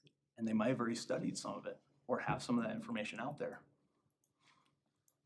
I know Loveland has with their housing task force. They've done a lot of studies into a lot of these different things. So that's generally that first row. I mean, that right there provides guidance. It provides who is a committee you feel is responsible. It should be the town. It should be community development taking that initiative. You know, another expected outcome is we want this done in 2025. We want to have that step, that work done in 2025. Or, and now Grant, right, you could say that, we'll have to work with staff and say, is that achievable? Is that something you can actually do under your capacity in the I work was that you thinking have? by April 1st, that's reasonable. Like, that's kind of that expected outcome there. And then the next one is the fee structure analysis, so the second row. So calculate fees, yeah. Ms. Potter. So it's taken us an hour and 15 minutes to get through just one A and B. And yet you drop this whole thing on us and say, Go for it. we're gonna do something with it. So I would say early on, we handed off to see kind of where we were. We weren't ready to do it that way for this specific one. I think the others, again, are a little bit more straightforward, but we can walk through it. But we just did that one in about 2 minutes, that first row, by walking through it as a group. The reason I was anticipating doing it separately is so that each group had the opportunity to really voice in, because a lot of times when you have a bigger group, sometimes you have 2 or 3 of the loudest voices and not everyone gets heard or feels like they're contributing. But if we want to, we can just go through it as a group, just knock it out, and you guys just start throwing things out that you hear, and then we can just start chugging along. And what's great is we can get through as much as we can get through. If we need to do another check-in, That's my vote, Discussion? because to Yeah, his I agree. point, we can all learn from one another, right? And it'll help that's a solidify an understanding. I think that's what we should do it. And Perfect. We should just keep going until as long as we. rock through it, perfect. And that's fine. It's one thing, right? We learn every time we do these things, like, was this the right approach? Did we get the right information in front of you all that we need? Maybe not so much this time. So now I know next time to send Carlin with a ton of information to bring to you all. Or send the intern to drop the packet. There we go. Yeah, get signature, return receipt. No, so the next one, fee structure analysis. Calculate fees or contributions using local cost estimates and comparable communities. So this is for outside of just the number of units, what would that fee structure look like? What have the other communities put into place? Do they have a certain calculation or methodology that they use to establish what that is? A lot of times they use local numbers. For what? Fees for the fee and lieu element What is of it? an inclusion. So we build it. units versus, we're gonna give you a check instead and we're just gonna build our market rate units. And then we would have this pool of money based on these fees that they're paying fee in lieu of. So instead of building them in their community, here's money, and then we can pool that money and potentially go buy land or use that land, give, other things to do it. So you give them, you don't just paint them into one corner and say, hey, you have to build 10 affordable units in your. Think of what we do, like, and we've talked about this with the school district, Yeah. and we tell the builder, You know, I remember okay, that. you gotta give us land, you gotta pay a fee. It's the different levers. Yeah. No, and I'm serious about that. It really, you gotta have these different levers. And I know there's been times since our last meeting and our last two meetings too, where we've talked about some of these pieces. And so I think some of it is just, spend a month, 2 months, and you guys review how much other stuff across your plates every day. So we didn't probably provide all that restating a lot of that past information. So I do apologize for that. So with that one, it's also determine whether the in lieu fees, whether those will fund affordable housing directly or will be done through partnerships like the incentive programs, should go into different levers and what that structure is, because when you develop the ordinance, you develop the policy and where those funds go.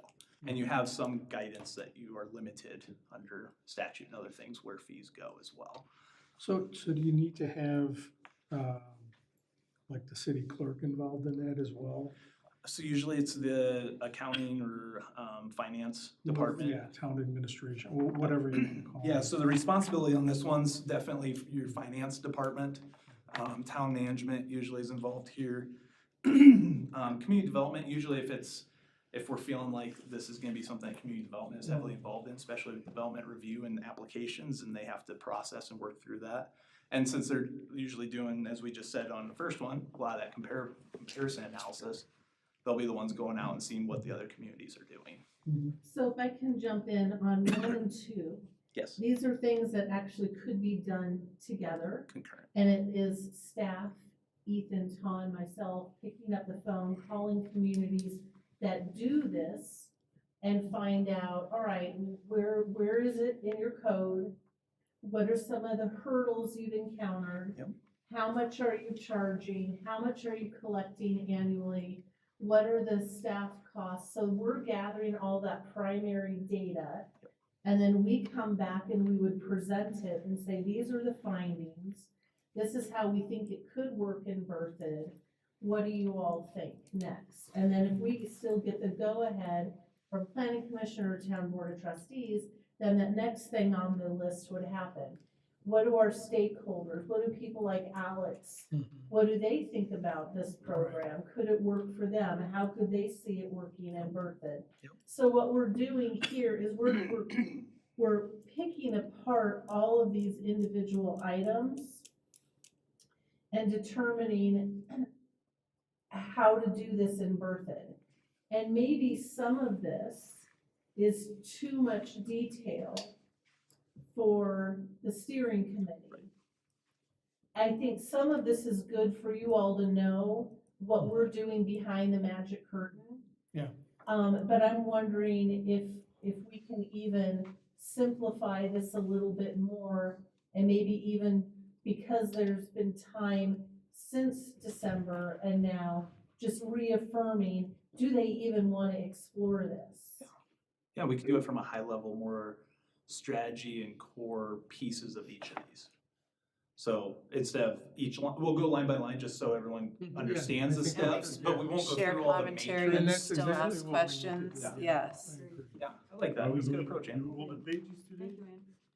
So what we'll do is we'll keep going through just the steps that we have here, the action steps, and then we'll just talk holistically, like who's the driver on this effort? Who's in the driver's seat? Who are those partners? We'll talk about from a high level strategy, and then staff will break it down into the details. So next, as Ann mentioned, is that stakeholder, appointed elected official discussion, the stakeholder discussion, because again, you don't want to do something behind a curtain. You want to make sure you're engaging the builders, developers, because they have to understand what you're looking into. They also have to want to know, how's that impact me? What are the other tools that we talked about, the other levers that may be coming along with this? So it's not looking like, oh, you're just dropping a fee on me. There's also other resources. There's other opportunities, and what is the overall goal here in this effort? And then we jump into the developing of the ordinance. So this is where staff will work with legal counsel and develop the ordinance, develop the language, the policy that goes around it, kind of the how it gets done, and bring that forward before the board for review, fine tuning, and adoption. Once that's done, assessing, I mean, I feel like there's always assessment going on, but assessing what is at the staff level. Do we need additional staff? Do we need those pieces to help us? And then, as we mentioned earlier, kind of the leveraging those external partners. So continuing to work with the external partners that are identified with this process. So with the inclusionary housing ordinance, sounds like it's the town, right, is kind of the responsible party working on However, this. I'd love to just have a deeper conversation about it and brainstorm with the town a little bit about, so for instance, 2B, determine whether in lieu fees will fund affordable housing directly or through partnerships. I'd love to be part of that conversation and do a deeper dive to figure out what might that look like in practice and how can we contribute to that conversation. You know, I think 3B, engage with local developers and community partners to ensure buy-in and address concerns. I think that is super critical, and I think it would be extremely fruitful, right, to do that. Yep. And then for develop ordinance B, incorporate options for land dedication, unit allocation, fee in lieu, and to other incentive considerations. Just having a conversation, again, a dialogue to even say, what about, you know, are we thinking about tax foreclosure properties, or, you know, what are some low-hanging fruit that we as in a partner can take advantage of or capitalize on, or just think outside the taco, right? Yeah, it's good.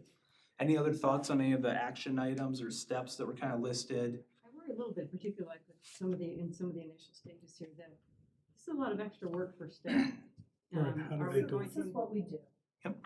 I mean, right now, we're working on a natural medicine ordinance that has to come before you because we're required by state to allow those facilities. And it's, you know, finding an ordinance that looks good for Berthoud, and then it's looking at 8 other communities that are doing it, picking and pulling and melding it all together. This is what we do, so. I want Yeah, you to but feel. there's a lot of work here. I Yeah. mean, I don't know what your normal days look like, but there's a lot of work in here. And I mean, I agree. I think it's important to understand that, yes, we won't do this overnight, and this is something that won't be accomplished within a 4-month period. It may be 6 months or even potentially a year, it really depends on the complexity. Well, and that's why I feel like No, April 1st. you should feel like you have the outlet to say, or to cry uncle to a certain extent, and say, yeah, we might need some more help. Maybe we need some more grant funding to help us, you know, here. I want you to feel like that you can say that, you know, and our trustee is listening to that. But I just think it's important that you be able to say that, and particularly if we don't want the timeline, because you have a lot to do, to suffer too much. It could be that we don't want, you might say, oh gosh, we ought to put that off because we've got all these other things happening right now. And I hope you feel comfortable saying, no, we're gonna get this done within a reasonable time period. We maybe need to get some more help. Yeah, and I really appreciate that, thank you. And what Tom said is absolutely true. If you tell us that this is, out of everything that we're gonna talk about, this one thing is top priority and you want it done in a month, I will let you know that's unrealistic. We cannot do that and do it well for the town. What we can do is this, and we can do that for the town. Yeah. So if anything sounds unrealistic, we will not be shy and we'll let you know. When you say you're gonna do comparables, give us an example of a town that's comparative to like a Berthoud. Something so- we might be familiar with, me, Yeah, so we would look at population base. okay, We would look at the socioeconomic background. okay, And we would try to pull from Colorado because there would be a lot of similarities such as yeah, water, transportation, some of those other qualities. But we would also though be looking for other communities in the country that have established a program that is top-notch. okay. Yeah, So it's not just Colorado. Yeah, as planners, we get a lot of emails from our organization that talks about all these different initiatives in other places, and there's a lot of research out there that is part of the For work. me, if I could have this document, I could actually type instead of you trying to like read my writing, you know, like you go to the pharmacy, get a prescription maybe. Yeah. If I could fill it in that way, I feel like I could Yeah. be more thoughtful about it too, you know, it helps to go through all this, but I would be glad to take it on as homework as well. I'd like to say that I agree with Nick's point on moving the bubble around, but that being said, if what the community wants is affordable housing or more of it, they can define that, why would you not want inclusionary zoning that was very heavily slanted towards neighborhoods having to do this so that you can't get out of it by paying cash? So the cash would have to be so expensive that it would give enough incentive for people to do what you wanted to do in your community, once you define that. Right. And I do agree with that concern, because I think a lot would just pay the cash, right? Yeah. And not help solve And the then- problem. And then all of a sudden, the town's in the development business, and the developer just passed the charges on to somebody else. So developers should be developing, and somehow people must have figured out a way for developers to be incentivized to do this in their, subdivision. Exactly, and part of the review that would be done of other like ordinances for like communities, they may all come to the decision or give us that guidance saying, you can't do cash in lieu, this is what happens when we have that cash in lieu alternative, you really have to have that percentage. And those are things that right now we can't tell you Yeah. because we haven't even started this review. We've just identified these potential tools, but we've not done a deep dive. It would cost hundreds of thousands of dollars to do a deep dive into all of these if we had a third party doing all of this. So that's why we want to make sure these goals or these tools are something that you want us to start looking at. And we might get to step 3 and the decision may be made not for birthday. Yep. However, we have to know what those tools are first, and do you feel as if this is still an important thing to review and identify, should this work for Berthoud to even get started? So we're not saying these are the tools for Berthoud, we're just saying these are tools that we'd like to explore. And as you're exploring that, there may be alternatives as far as cash in lieu, so that you can only do cash in lieu as an alternative if you meet certain criteria. So if those may be pretty strict criteria, because the other thing is, there are probably certain areas of town where you would not want to do this, but you would still want to make that developer pay. So there'd be certain criteria where you'd say, well, if it's in this kind of an area or like this, you do have the option. But if it's not, Yeah, and I want to stop and remind us all why we're here, is because we are required to do a housing analysis by the state. Every community has to do this.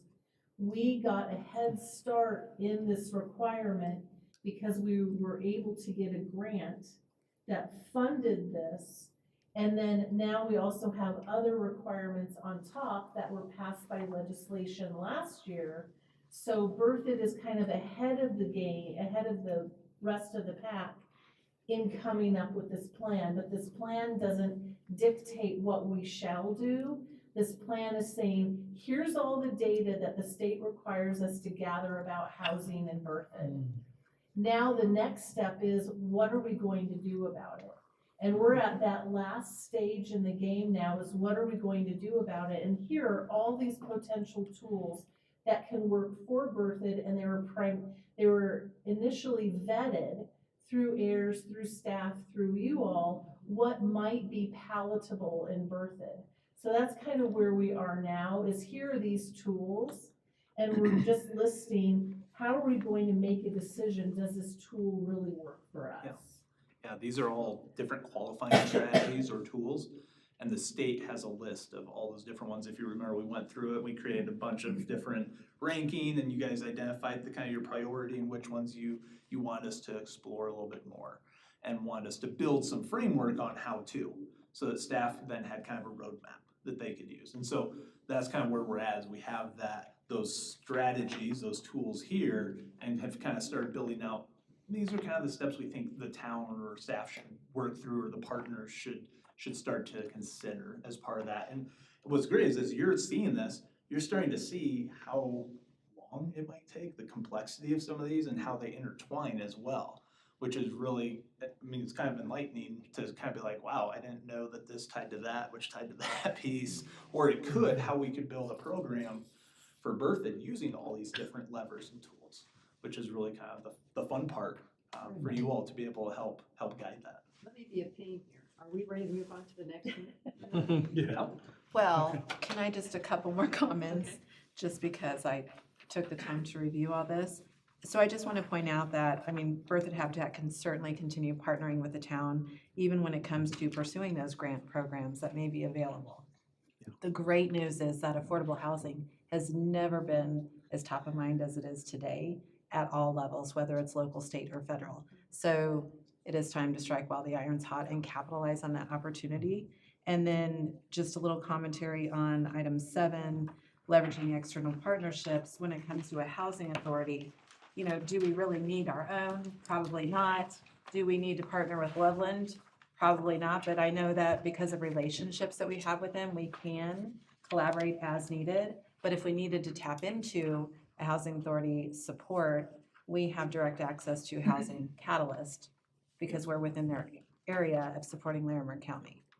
And what's great is that ties right into the very end strategy, which, I don't know, do we want to jump around, or do you want to go in order? Yeah.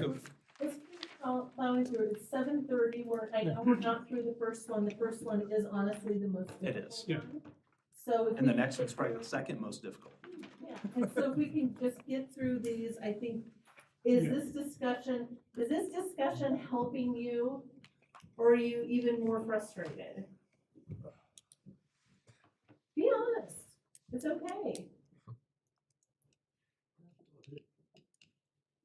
Well, I think what happens in a situation like this is that you have one chance to get the attention of everybody. And when you miss that, it's very hard for people to catch back to what is happening tonight. So I'm going to stay silent and try to understand. It's fine. Yeah. And we're available through Ann if you want to give us a call, and we can set up a time. We can walk through some of the stuff we discussed in the past and just kind of reset everything and go through this in more detail with you offline. So just let us know. Be happy to do that. Just, yeah, contact Ann. She can get you in touch with us. So the last thing we want is when the whole assessment comes, which you've seen a lot of those pieces and you'll have a lot of time to review it, but then you see this piece and you're like, I still don't see how this ties to that, or I'm still missing the disconnect here. Like, we don't want you to feel that way when you're going to review and make a final suggestion. So feel free to reach out, and we'd be happy to connect the dots and make sure that we're bringing you along and that we haven't missed something along the way. Is it reasonable to think that a few members could continue the work session format in deliberation instead of in an official meeting like this? Well, it's a public meeting. Okay, It is an arm of the planning commission. okay. And if committee members get together, it would have to be advertised as a public meeting. Thank you. The open meetings act stuff. Yep. Right. Wow, things are getting a lot quieter in our house apparently. So the Private versus public. So can we just go, let's go. Perfect. Next one, funding programs. So this is where some of those additional levers are, some of the different incentive programs or other options. And the big question is, right, where's the money for some of those offsets come from? That could be the inclusionary housing, it could be grants, it could be other sources. So don't get held up on, well, where's this money come from? That's gonna be part of the analysis that staff does, is to identify what are those different incentives or different tools and resources they can provide to the development and building community to help offset. And they'll outline and develop a lot of different strategies, because there's some fees that you can't waive. There's some fees that you have to backfill from other funds. There's always requirements for certain funds within the municipality to be made whole. And so that's what staff will work on, to develop the research and analysis around a lot of those pieces. And so one of the first things with housing incentives, this is those enterprise fund waivers, fee reductions, deferrals. So, you know, a lot of times you want this in tandem with something else. You don't just wanna hand over fee waivers and then get some housing. Usually there's some other pieces with it, whether it's, you know, partnership with certain entities, whether it's a confirmation that the housing will remain affordable, deed restricted for X period of time, so that way the next year it doesn't just turn into the market rate. So you wanna just make sure that those things don't circumvent, and that's part of the analysis and research that goes into the early steps and phases of this assessment. So the first action there is inventorying current programs.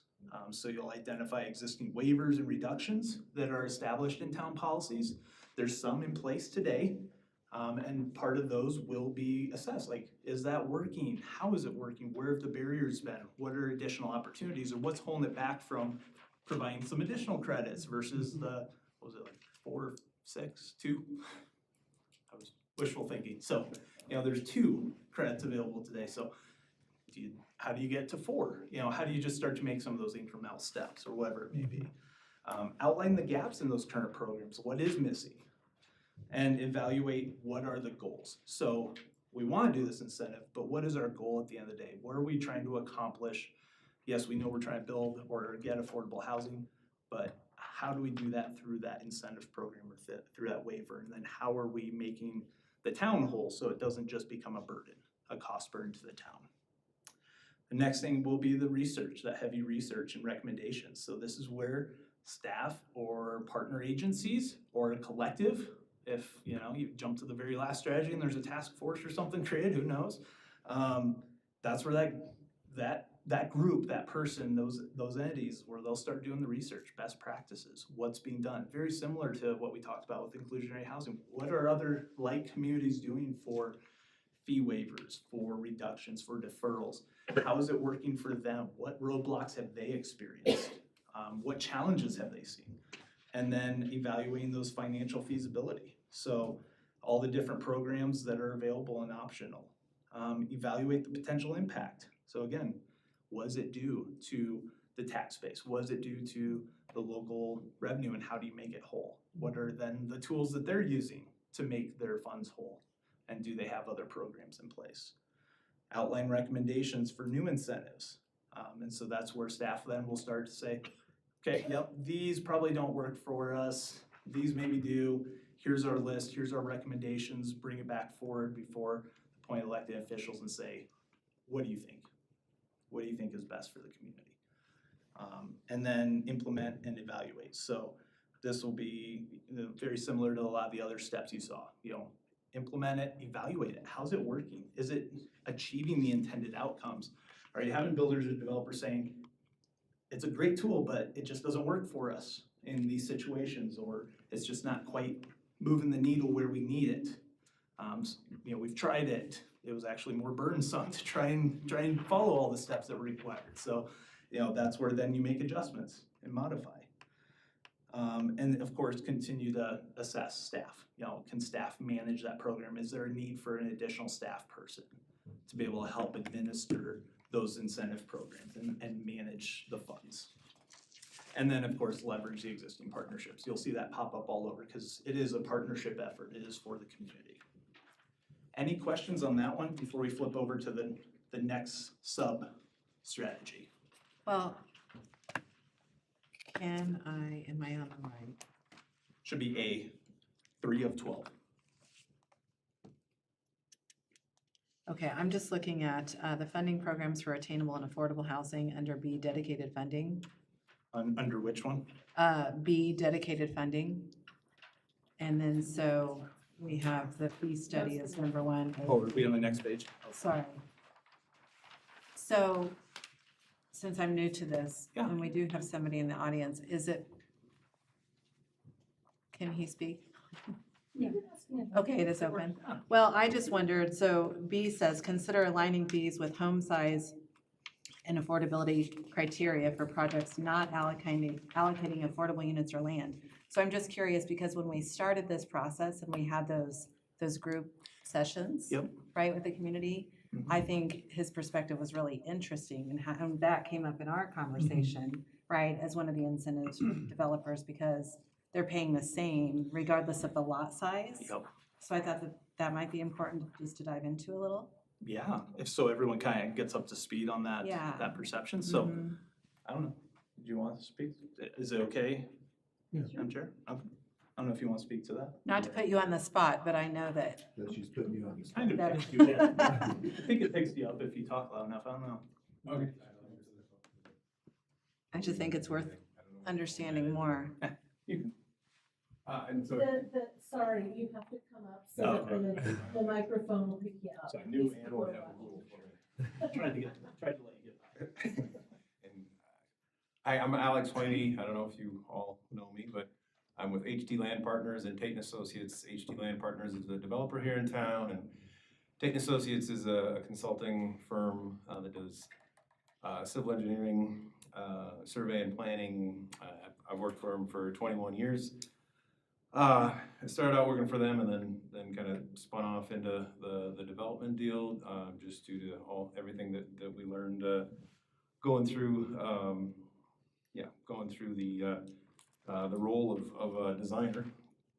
I've been taking notes the whole time, so I got plenty of things to talk through if anybody's interested. But specifically to the question, let me grab that. So you said consider aligning fees with home size and affordability criteria for projects not allocating affordable units or land. And I guess some of the comments that were made earlier on the fee in lieu versus providing the affordable housing, or kind of allocating that area. I think you're right in that we're trying to create attainable housing, but to just kind of pass that along to make there a bigger gap between the attainable stuff that we're pushing for and then an entry-level home that's maybe doesn't fall in that window of attainable. Like, you're gonna create a bigger gap there, which so many of the code and rules that get put in place today have these consequences that aren't intended. And so I think we need to be mindful of that, and we could fix one problem and then create another. So I would ask that that's thought through.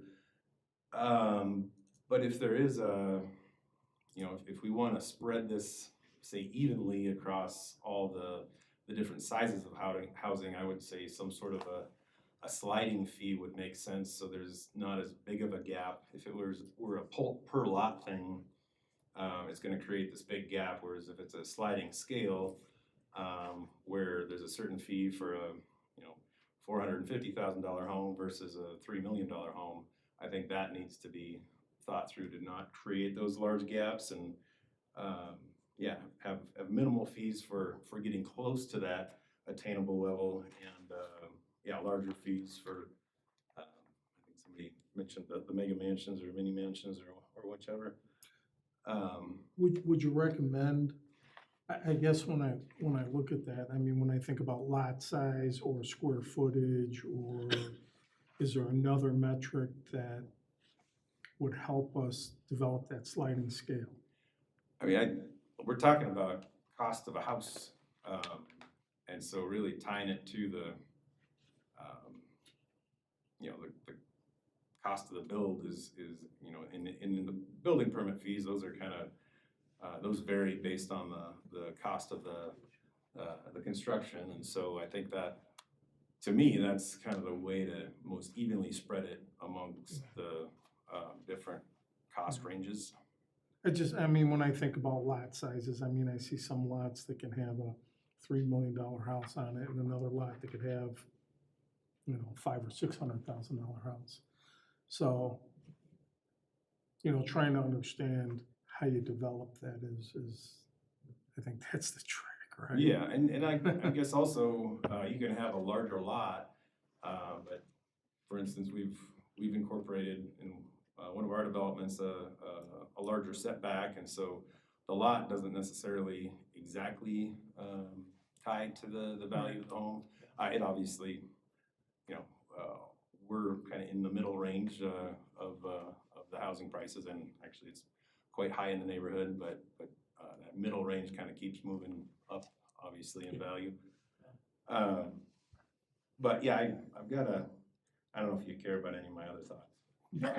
Are we talking specifically about funding programs? Are we on that one? The or fee do we just study. open The fee it up for study. everything? Well, funding, it's like, how do you, it's all about money.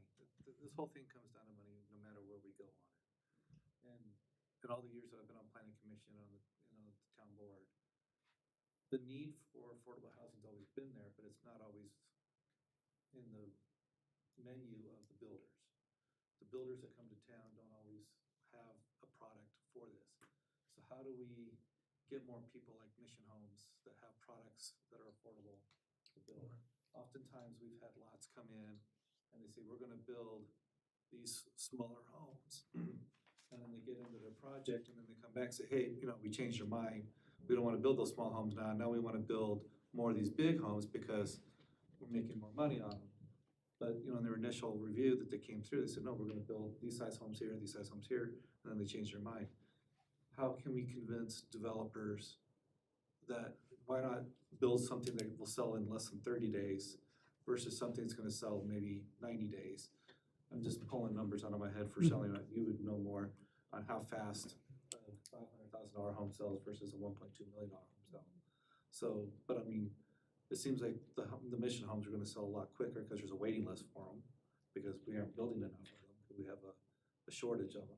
But yet we have plenty of $800,000 homes that are still selling fairly quickly, but how do we incentivize that? And the only way I can think of is through a money pot someplace that we can give them credit back on their building permit fees if they do this. It's like, and we've already kind of done things like that with, you know, hey, you're gonna build on a smaller lot with a smaller house, your building permit fees are gonna be smaller because now you're not paying as high a tap fee because your water usage is gonna be estimated to be lower. And we do that with Habitat right now with their smaller homes. So how do we get this all on that menu that you go through and do your checklist on that'll incentivize these kinds of products? How do we get developers, or how do we find those builders? Because that's the other thing, is like developers and builders are two separate things usually. How do we find those builders for the developers to build these smaller products, homes? That's the other thing. And they don't have to be single-family homes. They could be apartment complexes or townhomes. And a lot of those apartments, we haven't got any apartments built in Berthoud, partly because of the construction defects laws, is what I always hear. Well, yeah, that's for for sale. condos. Yeah. But I mean, but it's, anytime we get any sort of high-density type development, we either hear from the citizens saying it's too high density, and then we hear from the developer, oh, construction defects laws we don't want to build that product. And it's just like, well, how do we build this product? How do we find these people to build this product? So that's kind of what I'm hoping this will entail us to do, is create a plan or a checklist that'll incentivize things to say, hey, we have a demand for this, let's build it.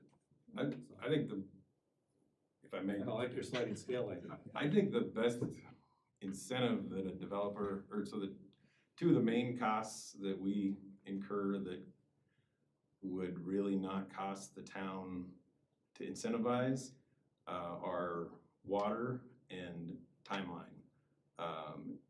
If you incentivize developers by shortening the timeline on getting through Like the, skipping a step in the plan. not skipping a step, just Or speeding it up. speeding it up, I think over-the-counter reviews, or a shorter timeline and reviews, and setting up a structure to kind of move that schedule ahead faster than Kind of like what we did with our high-speed internet, where we sped that up to help speed the development of that sort of thing, right? Yeah, I'm not familiar with that, but maybe. Because we did something with that to get our broadband in here. Yeah, so I think incentivizing developers, and I think the incentive should be on a developer basis, not a development basis, like not on a specific subdivision. You know, if there's developers that are pushing to, you know, offer more of an attainable product, that should be incentivized. And I think Karen was speaking to where, you know, the zoning or the intended zoning for different areas is different. And so to plug a certain product or to force a certain product into a area where, you know, where, like you mentioned, the community comes out in outrage if density gets, you know, too high in certain areas. I think that needs to be thought through. But I think it's on a per developer basis, not a per project basis, if that makes sense. Because that's the thing with an affordable project, is it's gonna be a smaller product. Right. It's just gonna increase our density closer to the 6 homes per acre. So. Yeah, and unless you but if wanna if increase someone your, came in and said, hey, I wanna build this housing development, the houses are gonna be kind of like what we're doing out of Habitat, they're the 25-foot wide by 75-foot long. Yeah. Almost like a single wide, you know, modular home. Yeah. And we're gonna build them in this density of 5 homes per acre. Somehow put something in staff's ability to say, wow, that's exactly what we're looking for. You get the e-ticket from Disneyland to go through the express lane and the line. right. And you move up priority wise and get onto the docket, onto the planning commission sooner. Is that kind of what you're looking for? Yeah, I mean, yeah, the fast pass of sorts would Yeah. be one way to go. And I think that would be a huge incentive for developers.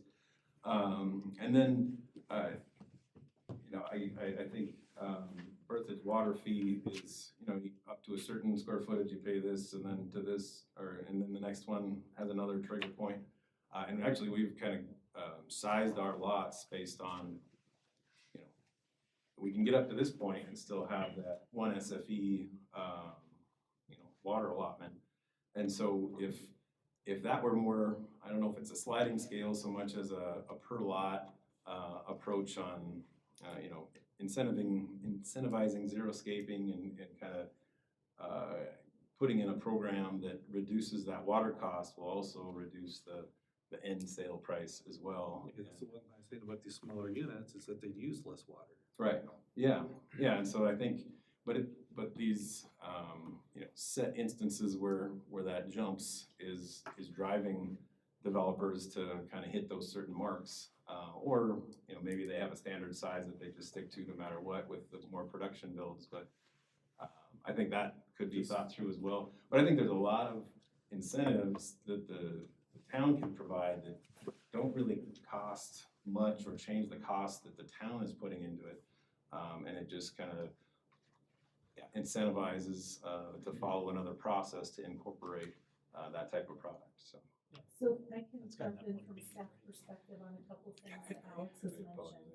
So I know that another one of these sheets is on Yeah. land and water banking, which we can talk about, and then ordinance 847 is listed in here. That's the ordinance that allows the town to waive up to two, you know, some of the fees associated with building. So we have that, and I believe that's in here that we can expand that program. So we talked about, you know, reducing the permit fees. That's one thing. Another item, just so you all know, staff continuously processes our review, including outside agency review, in 6 weeks. From the moment a complete application is received and we send it out for referrals, that referral period is 4 weeks. Staff then gets the referrals and we write our comments in 6 weeks. So from the time an application is submitted to when that developer gets their first set of comments, about 6 weeks. Sometimes it's 5 weeks, sometimes it's 7 weeks. It just kind of depends on our workload, but we really strive for 6-week turnaround. That's really quick. The code has a set of standards that all development has to meet these standards.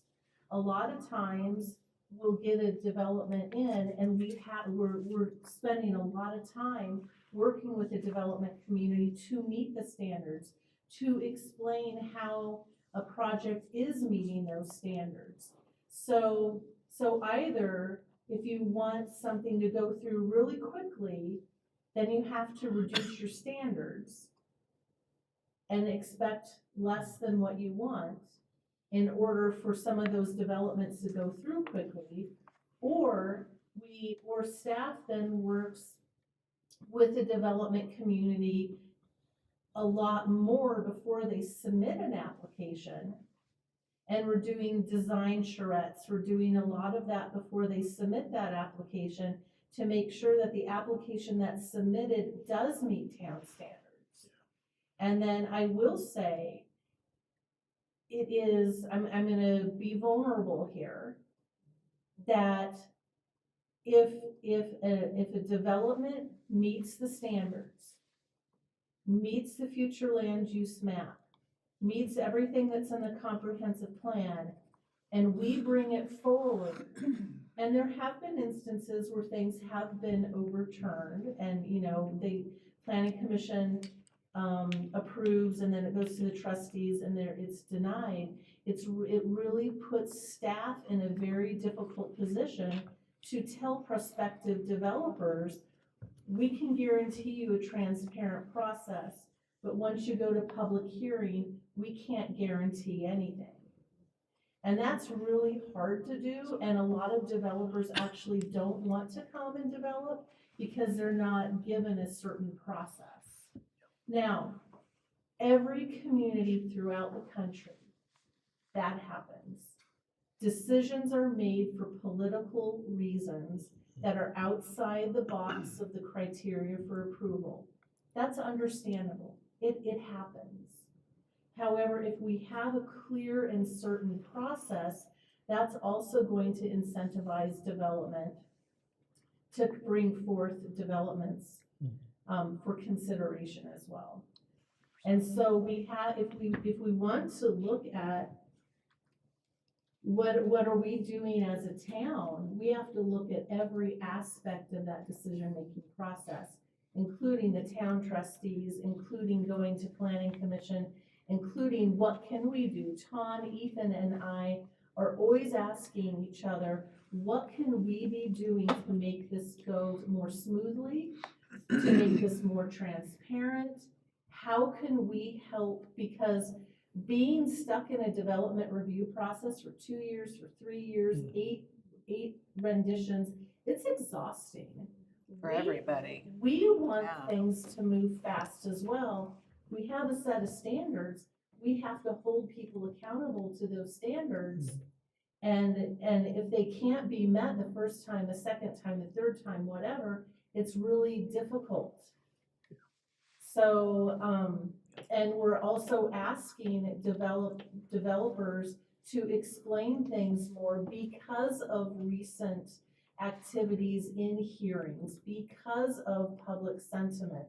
We're wanting to bring things to you all as squeaky clean as possible in hopes that that will help an application go through the process as quickly as possible. And that takes a lot of time and a lot of effort. So I think, you know, I completely agree with Alex. I wish we could approve things in 2 rounds of review, get to public hearings and be done with it.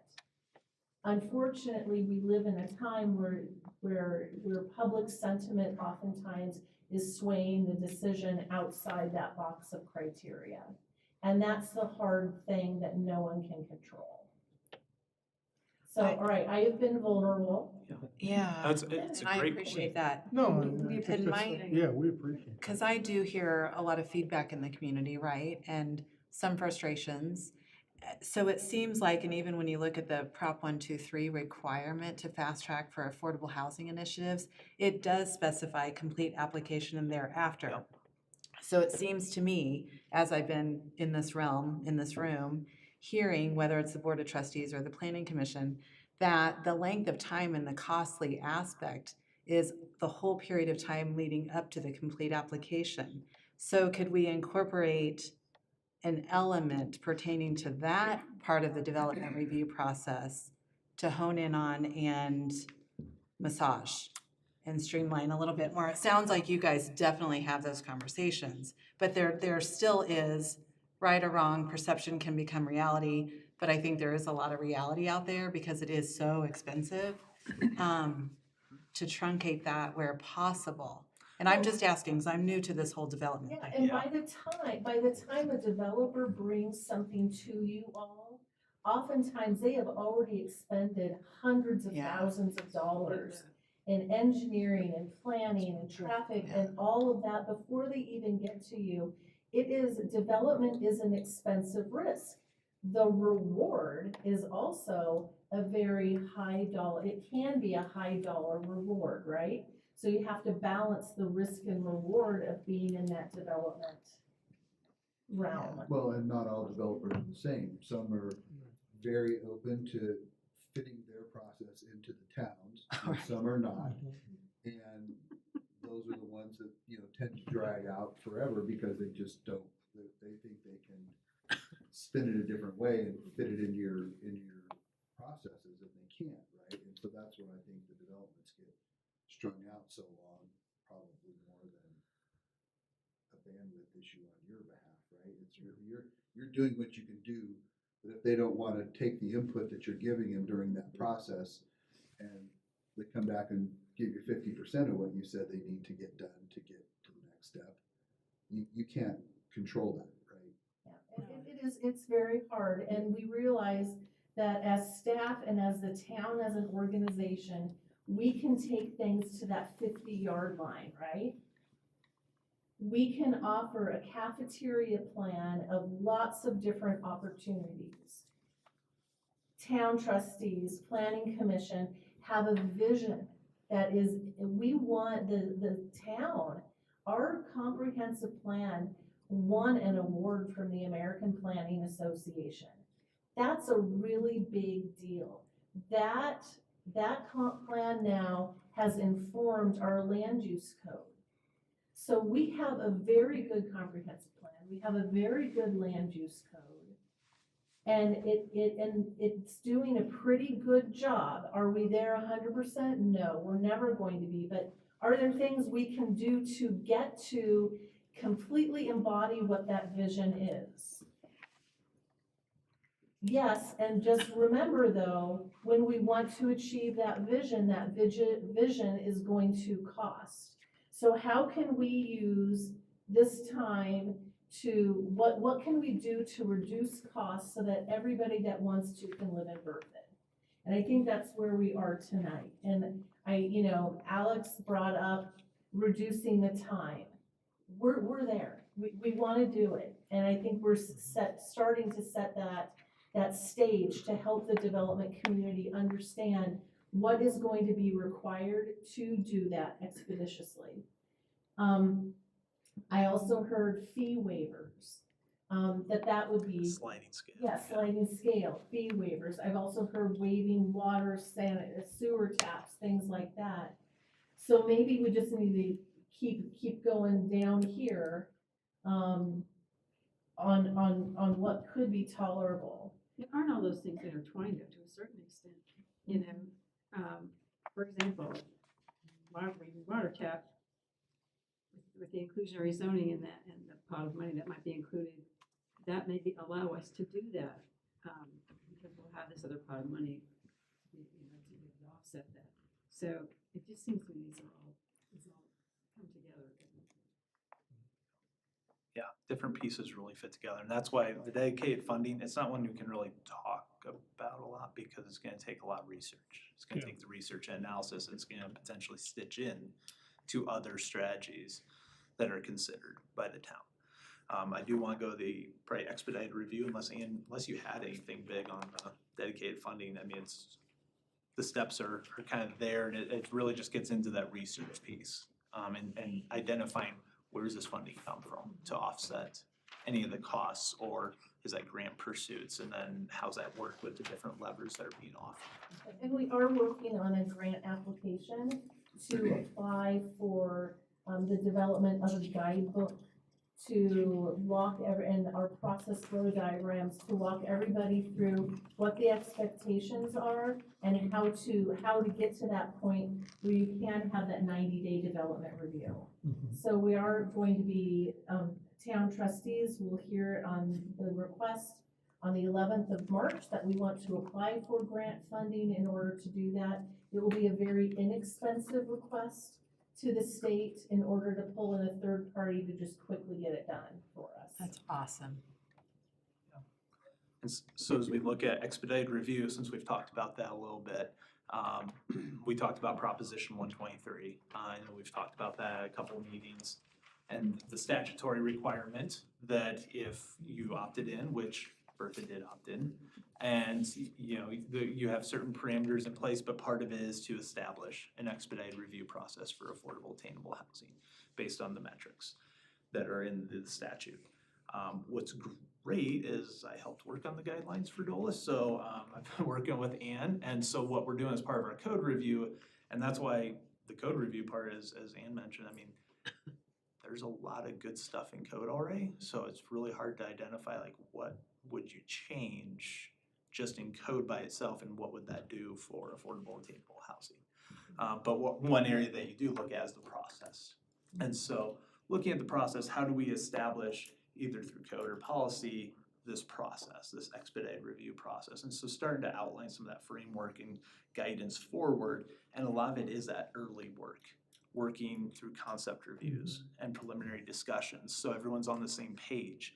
And staff have done a lot of this, but it's making it a little bit more robust, putting a little bit more emphasis on those preliminary discussions with applicants and their design team to make sure that things are really figured out, fleshed out. There are no big issues standing out there.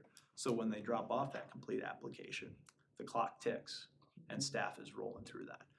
What the Proposition 123 does do is it allows for those different extensions, because there are things that aren't in staff's control or the town's control. Sometimes not even the applicant developer's control because of a third-party entity or a state entity that requires something that we didn't know or foresee.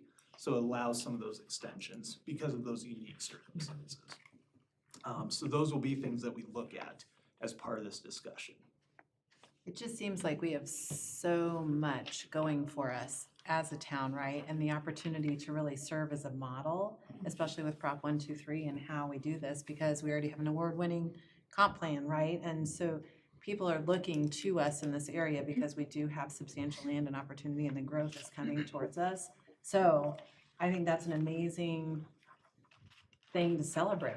Yeah. I mean, I just wanted to say that before we go any further. And it's very encouraging. And that is why, to Ann's point, it is really important that there are these base standards that are established. There was this guidance document that the community came together and said, this is what we want, this is what we want to see, this is where we want density, this is where we want connections in diverse neighborhoods. So, if you're an applicant, they want to know certainty and especially for affordable housing projects, there's grant money usually tied to this application that's coming forward, and there's a trigger and there's timeframes. And if there's holdup or if there's a last minute unknown denial, when you checked all the criteria and did everything right, it can have a lot of other consequences. And that's where a lot of developers, applicants won't take that risk to build affordable housing or to go get those funding or, the tax credits or whatever it may be to help their project, because if there's not certainty in the process, if they know that if I do the work, if I work with staff, if I work with the town, I do all the things that are asked, I should get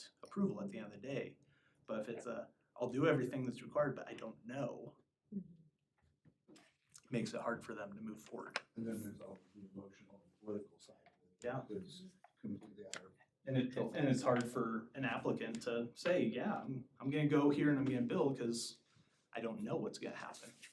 So it is really important to really keep looking at those standards and make sure that they do align with what we're looking for in the town. And obviously the comp plan guided a lot of that. So it's been vetted, it's gone through the staff or the community discussions. So it's just how do we continue to do all the work on the back end of staff, get the applicants where we can, and try and work as best we can through the public process, and or does everything have to go through the public process? If it's already been vetted, it's already gone through all the standards and it's already met all that criteria, where is that comfort zone And so those are some of those discussions as well. All right. Well, and bottom line also, Mrs. Sullivan, I wanna make this as simple as possible. If you all don't think inclusionary zoning would be a good idea for Berkhead, let's not talk about it. I mean, tonight, I'm a little frustrated. I'm sure Ayers is a little frustrated. I'm sure you all might be a little frustrated. This has been messy. However, we also have to realize that sometimes getting from point A to something brand new is gonna be messy. And it's gonna be frustrating, and we're gonna think, what the heck have I just spent this time doing? So I'm sitting here thinking, do we look at this? And I'm sorry, I haven't talked to you about this at all. Go for it. Do we look at this list and do we say, let's keep it simple? Let's talk about how can we offer incentives either through land and water banking? How can we do the expedited development review? Maybe there are 3 things out of all of this that truly we think will work for Berthoud. Again, Berthoud has a great development code. We currently require we don't require certain percentages for housing diversity, but we require some diverse housing products.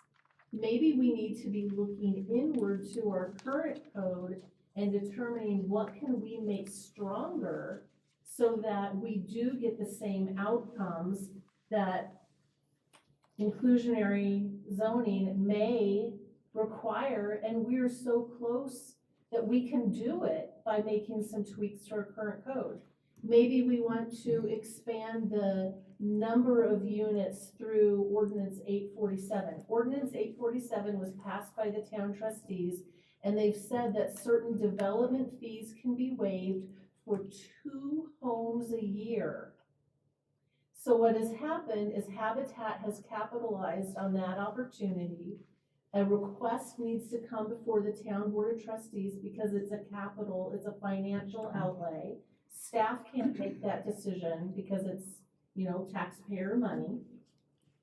Where we can waive tap fees, we can waive development impact fees. Our third-party building permit, our building official, they've waived fees. The school district has waived fees. So do we want to say, all right, we'd like to expand that to more than 2 a year? Maybe we expand that to the 13 that we're supposed to be having a year to meet our Proposition 123 agreement. So maybe that's something that could be even more simple in order to get there. But then if we offer that as a carrot, then at $25,000 a pop for a water tap, on our water credit fee, then that's $150,000 out of the town's bucket. So, all right, where do we then go to replace that money? Maybe we need to go to some grants and do water and land banking in order so that everybody is made whole. Again, I don't know, I'm just throwing it out there that maybe we've got it in our code and we just need to be making some minor tweaks, encouraging more on Ordinance 847 than 2, and go after land and money for land and water banking, and do the shot clock, the fast tracking.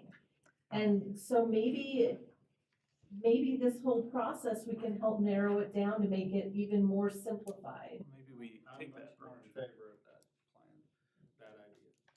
Maybe kind of short term. Those steps that are in the shorter term, something that can be achieved, manageable, and then we have long-term recommendations, some of the more detailed things, to your point. I think, I like part, part of the problem is this is it's a lot of kind of technical information, right? And it's we're not subject matter experts on development. And, so it's hard, I think it's intimidating to us to look at this, and it's so much, at the end of the day, we're in a simple, we just want to build more affordable housing. Get people that can buy houses that they can afford, right? And so that's really hard for us, I think, to get our head around all of this information, especially in a couple hour working session. To me, it's Yeah. almost kind of unfair to put this much on us, because again, and I'm not faulting you guys at all, it's just from our perspective. And I think that's the frustration I'm hearing from some of my fellow commission members, is that, especially the ones that speak French. Yeah, but you know, Flemish, sorry. Flemish or French, whatever you want. It looks to me that I'm not the right person to do that job, because I don't know. I mean, review proposition 1, 2, 3. Well, I did. What, do you know what it is? No, I did read through it, but no, I get your point, I get your point, yes. So, but it's everything about that, so I'm not helping. I'm sorry, I'm frustrated because I cannot help you guys, sorry. All right, let's boil it So, down. yeah, It does feel like we're boiling the so I do ocean. have a question though, like, say you wanna put it in code, and I know like this DOLA grant, it's a 3-year deal, right? Is it, or I mean, not the DOLA, Prop the 123. Prop 123. Yeah, and we're in our second year. Right, okay, so is it something that you really wanna change the code on, or is this so my point is, in another year, whatever, now you gotta change your code again, is there something else in between we can do? Like a temporary code change, or, I don't know, I mean, is there anything that we can do so we don't have to codify this and then, a year from now, go back and change? And I like the simplistic approach, I really do. So anytime you change the code, you have to go through a codification process. Yeah. So we can adopt guidelines that in our code, we can say, all new development shall adhere to the town of Berthoud's architecture standards, to the Mountain Avenue overlay standards, to the First Street overlay standards, to the landscape design standards. We can reference the guidelines. The guidelines can morph over time. For example, the landscape guidelines, new plant materials always being added to the noxious weed list. We can amend, or our town forester may say, these maples don't work. So we can always modify those guidelines, but as long as they're reflected in the code, that you shall adhere to these guidelines, and then we're amending the guidelines as necessary for real reasons. Yeah. Now, what I've heard tonight is y'all like the idea of expedited review. Does everybody like that? Expedited development review. You want it to go fast as an incentive. If there's such a thing as expedited review, why not do it for everybody? Right, yeah, and then, so that is one thought. Yes, we would love that. And do you want to incentivize all development in Berthoud, or where is that carrot and the stick then? I think we still have to incentivize affordable housing because we have this missing middle. We can't ignore the shortage. Agreed. And I think It's gotta be I'd targeted. like to see those developments move forward faster than the next development that's gonna be building Yes. $900,000 homes versus are you gonna be building 2.5 or 3 or 4 or $5 million or $10 million homes. Okay. So then you're purposefully slowing down one section of the economy in order to speed up another section. No, we wouldn't, no. We don't purposely slow down anything. Everybody is on their own track. There might be a time where Ton gets 8 resubmittals in 1 week. And those are really hard weeks. And so we're trying to get those things out as quickly as possible. Somebody might go to the bottom of the pile, and it might, their product, their referral might not get out for 10 days. And somebody else might get out first, and we take everybody in the order that they come in. So we're not intentionally slowing down. Now, if we have a shot clock, if we had to meet a certain time frame, yes, things would kind of shift around. But when somebody's application package is out for development review, Staff, we're doing our review on that. It might take us 10 hours in total to do all of our very detailed review. However, all the referral agencies have 4 weeks. So we might spend one full day on doing one project's development review while the referral agencies are doing their thing, then we can be working on other things as well. So it's how you move the shells, right? And if we wanted to incentivize projects that have an affordable housing component, we'll do it. And it will just be a change, and we will work through that change. And I think what you're beginning to say, excuse me, to change the subject here, was that maybe we prioritize what we think are the appropriate tools. And then just look at the ones that are our top 3 or 4 to start with, right? How many do we have total?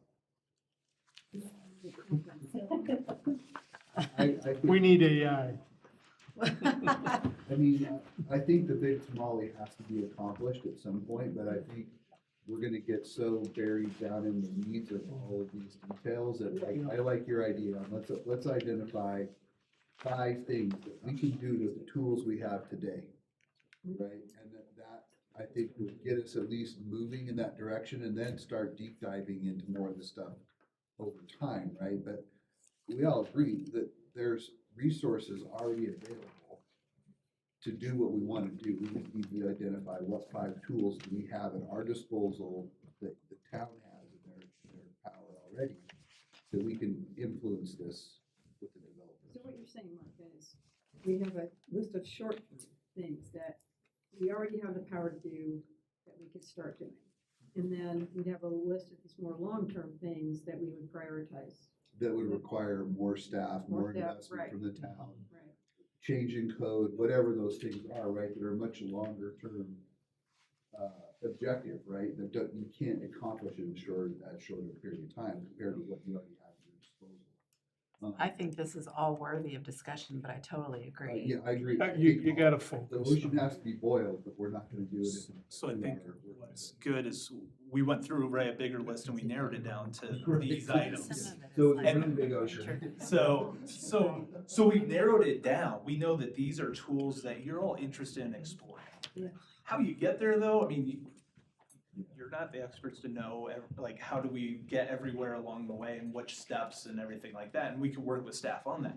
But what we've heard is we can take elements from in here that we have in here, pull them out and separate them into short-term, long-term, based on existing pieces and existing things we're already doing under this program. Work on those, get those knocked out, and include these more detailed, longer action items as those longer-term plans that may require additional funding, more staff resource time. And it's something that's then gonna be in the plan, and you all will see that. You'll all understand, like, yep, there's a lot here, and if we decide, yep, Chuck, staff, we want you to work on 2C, okay, we know it's gonna take some time. We know you may ask us for more resources and ask the trustees for more resources to get it done. Is it appropriate at all to consider a very targeted, small task force? Is that appropriate, or does that still fall within the open meeting? That's kind of what we did with the service agreement when we came up with the Metro District. Me and one other trustee worked together to formulate kind of a rough draft of the service agreement. And then we brought that back to the entire board, we discussed it as a board, and then we eventually passed it. Because it was just 2 of you, right? Just to. Yeah, which the 2 is the limit. Just wonder. So you can do Okay. 2 planning commissioners, and like we could be involved because you're not on the planning commission. So it wouldn't be a meeting of Seems 3. like that might be effective too, just to continue the collaboration between the town and. And that's part of that partnership strategy is exactly. task force option or other piece that helps, once this ends, how do you have the discussion about all these other strategies? What does that do for our timing though? I know you have a board meeting coming up on March 11th and they're expecting to see something. So what would that do for our timing? They won't be seeing a lot of this piece because you all have been involved with it more. They're gonna see more of everything you've seen up to this point. All the discussions regarding the data, what's the data informing? What have you all been doing? along the way to support and guide this discussion and what happened tonight in terms of how we had one thought in mind and now we've pivoted and we've created actually a better tool resource for the town out of this, so you can have some low-hanging fruit, get some things done, start evaluating those while you work on some of these bigger initiatives. But what I mean is, if we're gonna narrow this down to short-term, long-term with a group, wouldn't we want the board to know what those things are as well? I mean, obviously the background, stuff that we did, but it's, Well, I think we have a laundry list here. This packet is really 7 items. And you've already boiled this down to these 7 things. And I think if we just even said, all right, strategic partnerships, a housing communication strategy, is that important? Are we gonna do it? Is that more important than a housing task force? And I think that we could come up with, here's the fast track things that you all wanna see. Here are the longer term solutions. Between now and the next time, the week before it comes back to you all, I think we could have that smaller group session. We could do it at town hall if you want staff to be there. We could be there to answer any questions, or if you just wanna do it on your own, that's fine too. I think though, if we can just go through page by page. Top priority, quick win, longer term solution. And Love maybe it. that's how we break it out. Perfect. And then the reason why trustee Hardy and trustee, Murphy.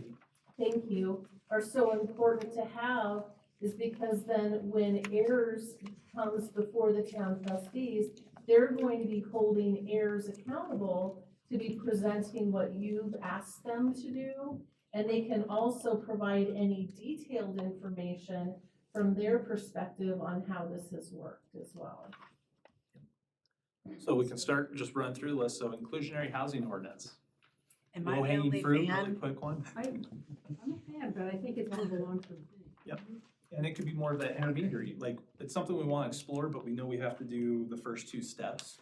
And so let's put that maybe in the mid-range of, Between short-term and long-term, yeah. let's recommend start looking into it, see what, give us more about it. And give us more direction, a little bit more background, so we know what we're getting into or what we're up for with I mean, that. and you could just say, things in this area need more research. Yep. You know, I think that's perfect. Any other thoughts on inclusionary? I don't know where this belongs, but my personal opinion is that I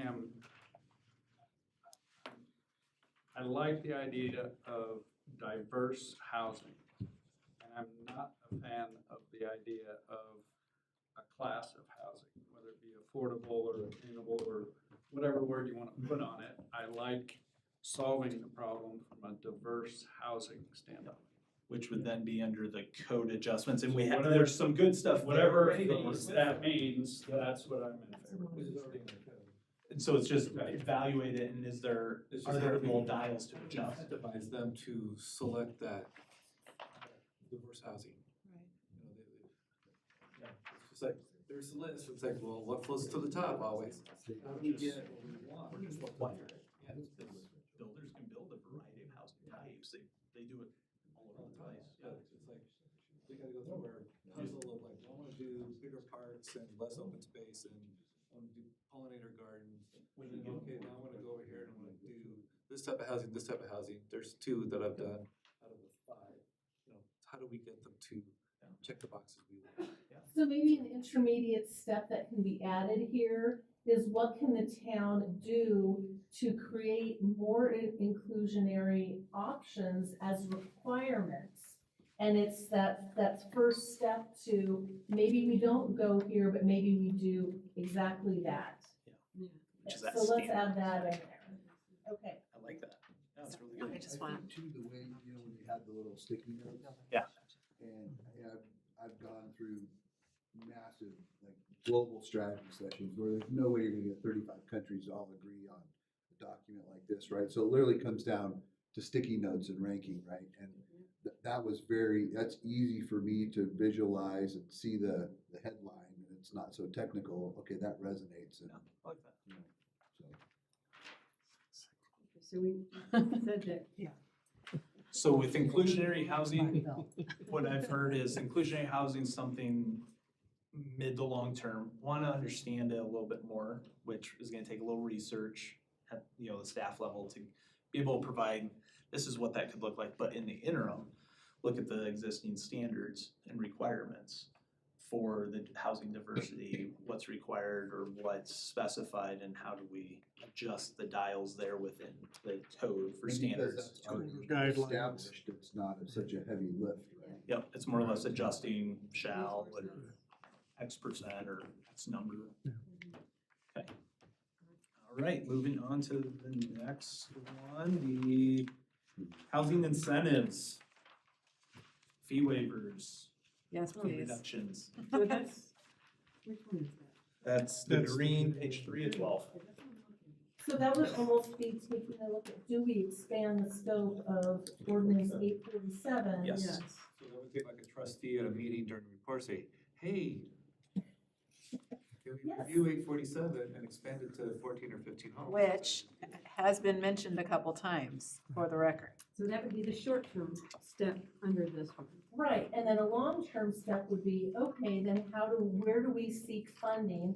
Where do we ask our partners to help us seek funding so that the town is being made whole, partners are being made whole, so that we just don't keep, It's 2 homes per year. Yeah. in town, right? yeah, 2 homes per year for this habitat. Total. total for the town. So I never really clearly understood that. I thought it was completely limited habitat 2 homes per year. But somebody else could come in and could build Yeah. it. I didn't realize I it was get you. Yeah. You've been watching. 2 homes only, whoever asks first is that, yeah. Yep, and maybe one thing that we do is we tie that to our Proposition 123 metrics, so that would be 13 a year, as long as our benchmark is 13, so maybe Could we the write that number so that it's floats 30 based on our way benchmark. Yes. 1, 2, 3 And how you changes, fund it, and and where you follows get the with funds it. for it. Your The benchmark changes. more funding you yeah. can get, the more you can throw Your out there, and I think that commitments should or be a goal, What's necessary. right? Let's do this. Right? That should be a goal, right? To get more funding. So the more funding you can get, the more of these. And that's part of So- our more long-term goal. Yes. They only kind of wish it was a short-term goal. No, but I mean, you know, It helps there's a clarify. limit right Yeah. now, right? And as long And as the we're town's gotta be able to afford keeping it. the conversation fresh, because as my vision unfolds, right? And we're talking large-scale development, we're just gonna have to evolve as we go. That's why there should always be reevaluation, annual check-in. I love it. Build it and they will come. Yeah, right. I am from Iowa, so. that- I, yeah. right. So we're talking also about your potential fee waivers, so. And I think we've already got some of that in there, like, we just gotta fix it. So I think some of I mean, I the, think in place, we just so gotta. some of the mid, long-term Why is didn't fix it? additional assessment, Yes. additional analysis, like you're doing with inclusionary, like then what are the incentives that go with? Right? Like that. Okay, that's good. Expedited review, I mean, that's kind of the Prop 123, kind of an Priority. obligation there, so it kind of has to be done. Think a little faster than they already are, right? Well, It sounds like everybody's interested in that. Staff, And we have so many Everybody. things there, right? and a short-term goal is that guidebook, the grant for your guidebook. yeah, you know, that's, And working with our developers and our builders in order to explain, and maybe we need to be doing a better job with our development community, explaining, we need you to do this in your applications because of this reason. Mhm. And so if we can help get out in front of them and try to help them and shepherd them a little bit more, then maybe we can expedite more. Like developer, builder education. outreach. but that brings me to the question, are you adequately staffed in kind of what Karen was saying, to be able to shepherd more holistically? We've got people now. Okay, I all right. was, if I may say something, Good. it's a small something Okay. with this, but I do think that part of what coming on board is something that I enjoy is establishing relationships and creating opportunities for developers to come in and ask questions. And so part of adding into the staff and creating this is creating opportunities for them to enter the door and ask the question, how do we do this? And create an example, create a handout, create opportunities for them to be able to say, I don't understand, and not feel inferior for doing so. Right. Creating a space in which they feel comfortable saying, this confuses me, can I have an example? Providing them that example from, we just established a great example with architectural diversity by working with a local developer to then establish a handout and that I'm currently developing to help educate and help just basically create guidelines like Ann spoke about earlier. Yeah, if you Job aids. To Mark's point, if you can keep the guardrails up with examples, Yeah. they're not gonna try to spin something. They're not gonna try to come up with their own. Yeah. We're human. I swear, Right. right? Yeah. No, I mean. No, Yeah. you are right. But if they wanna Freedom help within themselves, boundaries, right, I right? mean, if they wanna help themselves, Yeah. if you're giving them good, solid examples and you're keeping the guardrails up and telling them, here's your left and your right lane and stay within there and here's your opportunities, you're kind of helping yourself get through the process. And localizing those examples in a situation where we have a local neighborhood that's done this that you can go visit and see. And there is an element of it's not what we say, it's how we say it. So I love your heart for that education piece. It'll go a long way. I'm sorry, just to make sure we're recapping. We have two short-term ones we talked about. One is the grant and the guidebook. Two is kind of institutionalizing this type of self-help tool and fostering that type of outreach. And then the overall thing here in the analysis is kind of the interim and the long term. Right? Sorry, I'm just trying to make sure we keep moving. Yeah, you got it, we're rolling. Fall asleep, right? All right, and then the next one, I think we've touched it, and it'll be an evolution of all the other pieces is development code review, looking at the standards. So we'll be doing that sometimes in the short term in some of these places, and some will be review and seeing if we need to adjust dials anywhere as a community. And of course, if the inclusionary ordinance moves forward, then there's a big code change later on with such adoption. So some short-term and some long-term. Yeah. And then the land and water. Land and water banking. So this is a fun one. We haven't talked a lot about this. I have a question. Yes, sir. Do you think we are answering all these questions in the moment or? Okay. Yeah, I'm getting very good guidance. It's a lot, so it's intimidating, right? And I think if we just kind of shrink it down a little bit. Yeah, make it simple, make the questions that we're asking of you simple. Just Should this one Yeah, go? I honestly think this one, attended a land banking thing at CML last year, that was pretty good. I honestly think with the land and water banking thing, I'd like to see that happen sooner than later, but is that something we can prioritize? Is there staff time to prioritize that? Is that whether either of them think the same way? I do. And I think prioritizing that and working with our partners, that's how we're gonna get it done faster. So that, let's see, strategic partnership, this is the next one, so that's a good segue, and just say, do we feel like all of these things we do, we're all gonna have to work with our strategic partners pretty much. Right. So from the short term to the long term, so that's something that, am I like not seeing that correctly, or am I not envisioning that correctly? But it just seems that we're going to have to do that anyway. It has to be woven into every single one of these. So I think that's kind of more of a short term that's continues into the long term, but something that kind of has to happen more now. Part of it is kind of the evolution beyond this effort, and once you all are done with the assessment, how's that momentum carry forward? And, right, there's the partnership approach, and there's also, we put in your task force option as one consideration, like creating a formalized group that has quarterly discussions or annual, semi-annual discussions, and helps kind of work through and holds the responsible parties accountable and helps take on some of this work and helps review the strategies as they move forward. And I don't think that has to happen now too. Yeah. You know, I mean, Yep. even 2 and 3, sounds like he's working already on this and in incorporation with the guidebook. He's already kind of got some of that framework started.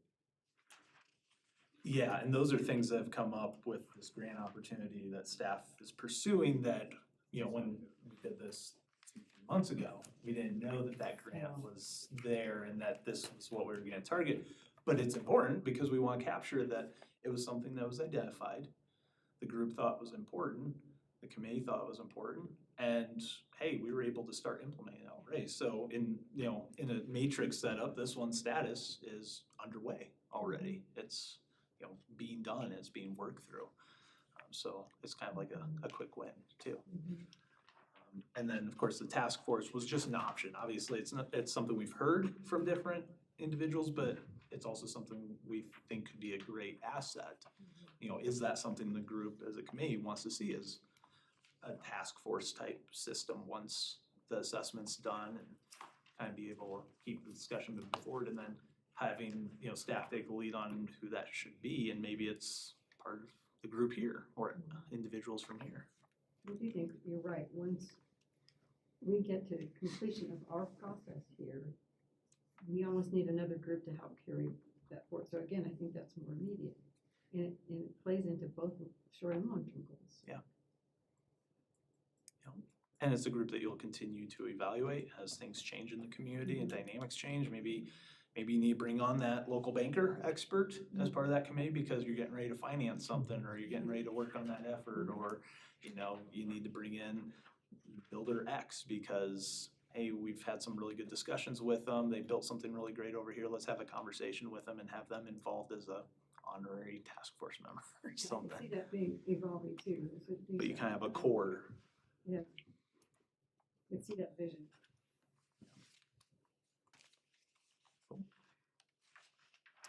It's the end of the list, I think. Is there other short-term things that we should have on that list? I think you've got incentives, expedited process. Should have some diversity. The diversity standards within that, Diversity standards, yeah. the water, land banking. Waterland banking. I think the one thing that's missing then is something that we as staff can't control, and to some regard, you as planning commissioners and town trustees can't control, you know, that you can't rubber stamp applications. We have the town of Berthoud has very high standards. And so how can we help educate the public as well that change is okay? And I say this in jest because it's been said in a public hearing, not in Berthoud, but if you build apartment buildings or if you build duplexes, we're going to have meth labs and rabid raccoons. Some of those things are public sentiment. It's very emotional and it's very real to people. And so what can we do as staff and appointed and elected officials do to help people feel comfortable with this concept of embracing a wide range of housing? So I think that is something that as appointed and elected officials, what can we as staff do to help you during that public hearing process while still ensuring due process for the applicant and a right for the public to be heard? So some of this is going to require will require political courage because this is different. What we're asking for is different. We would need Well, to we show can- those successes, Yeah. successful projects, because what they're seeing on the news are not successful projects. You know, when they show guys with guns showing up that are supposedly some cartel, you know, it's like, that's not what we're building, I live right now. you know? Yeah. We're building this and show them this successful project versus what they're seeing on the news. Well, we hit on something that we've talked about in the context of Habitat, and that's when they see that these people that cannot afford a home are the person that works in their local clinic is a teacher that works in their local school, is a firefighter that works in your community, is a police officer. I think when they see that these are the people we're talking about, and they have success stories from the people that Habitat has built homes for, I think that goes a long way with people. I mean, I remember being at the booths that we did at different opportunities this last year. And once we talked about that, once you got on that level, you could see people's demeanor change. At CML last year, there was a good presentation from this Vail, and they were showing the police officers that go in the homes and the teacher, and how they actually took some of the land that the school had built. The school had a lot of extra land around it, and they actually built inclusionary housing on that in order to house this police officer and his family and a couple teachers. And they built this affordable housing on school property, but I think they separated, so it wasn't school property any longer. But it was a really neat presentation because it made you go, wow, these aren't, this isn't the projects that we're talking about. Well, and This is giving everyday hardworking citizens that make, I guess you could call it a living wage, I don't know where that margin's falling, but it was just neat to see that, hey, this is my grocery store clerk, this is my high school teacher that can now buy a house and doesn't have to drive 30 miles to get to work. And in the report that AIR's put together, there are those, I think there are four to six Those are wonderful. personas Right. Those are really that good. tell that story. So I think that what staff does then is if we know that information is going to be needed in the public hearing process, then we will direct and guide the applicant to say, all right, I can't guarantee you the outcome. However, this is what we've been told by Planning Commission and the town trustees. This is what they want to see. So maybe we need to change what the application materials are for a subdivision application, for a site plan application, to say, we would like a cost benefit analysis. We would like to see how this directly is going to do X, Y, and Z. And then those can also be criteria for approval that you all utilize. So there are some things that we can do to help you get the information that you need by just changing application materials, by being more clear, by providing guidebooks and templates for people to use. If we know what you're looking for, we can help guide the development community to give you what you want. And we can partner by creating educational and outreach opportunities, and that is part of our strategic plan. And it comes down to storytelling, right? It's communicating that we're talking about humanity. And no person is created any more greater than any other, right? So it's a matter of getting the message out, and we will be focusing on that. In fact, Mark, being a professional marketer, has collaborated with our staff to develop a comprehensive marketing strategy. So we will be addressing this education and outreach hot and heavy. And I plan on bringing in professionals to educate, not just for Habitat homeowners, but the community at large, to say, this is what, entry into homeownership looks like, or here's resources that we can connect you with, or even as part of our process, if we have to disqualify, we're educating that applicant to say that these are these are what you need to work on to attain, to come back to us next application cycle for a second chance to get into the homeownership program, and or here are some other resources, and or you know what, you actually qualify for a home, let me connect you with a local lender and a realtor. So it's a holistic approach is where we're headed. And I would like that done by April 1st. And just to your point, I'm sorry, just to your point, one of the things that I thought was, we had a recent application, and went both through the planning commission and through the board, where we had people testifying who were saying, we live in homes like this builder built for us, that's being advocated for here. And they testified, they said, here's what our situation was, here's why we couldn't afford a home. And we really appreciate the fact that this builder is wants to build more homes for other people like us in this other area. I think when we have those people publicly say something, we said this in a public meeting, it was very moving to me and very touching to me that they were willing to say that and that we need more of it. I think that kind of thing, I think the board heard it too. I think those people testified before you as well. And I think that made a ton of difference. I think that really, when you hear that, and if that kind of public message can get out there, it helps us as a plan commission to hear that. I'm sure it helps the board to hear that. The other side of that is like, I think everybody wants this, but then you get Still one in their backyard. the NIMBYs. Well, This and I, isn't the place for it. And then you ask them, where do we build this? They can't give you an answer. Just not near, not near. I think part of the problem is when you start talking about affordable housing, depending on where you've come from in the country, it means different things. True. Coming from Chicago, it means a lot different things. Yeah, I would agree with that. Okay? And then, you know, there's certain areas, and I'm not gonna name them, but you drive through and you see certain populations on the street. People are translating that to, this is what's coming. Okay? And I think we have to be very, we have to think about that, okay?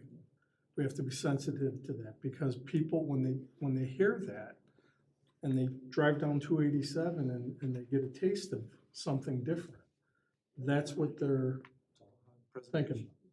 Absolutely. I think Tiffany's point, though, is well Yeah. taken, that our partners could really help us get the word out about this, that they could be very strategic in getting those types of messages out, you know, so that people get a different viewpoint. Yes.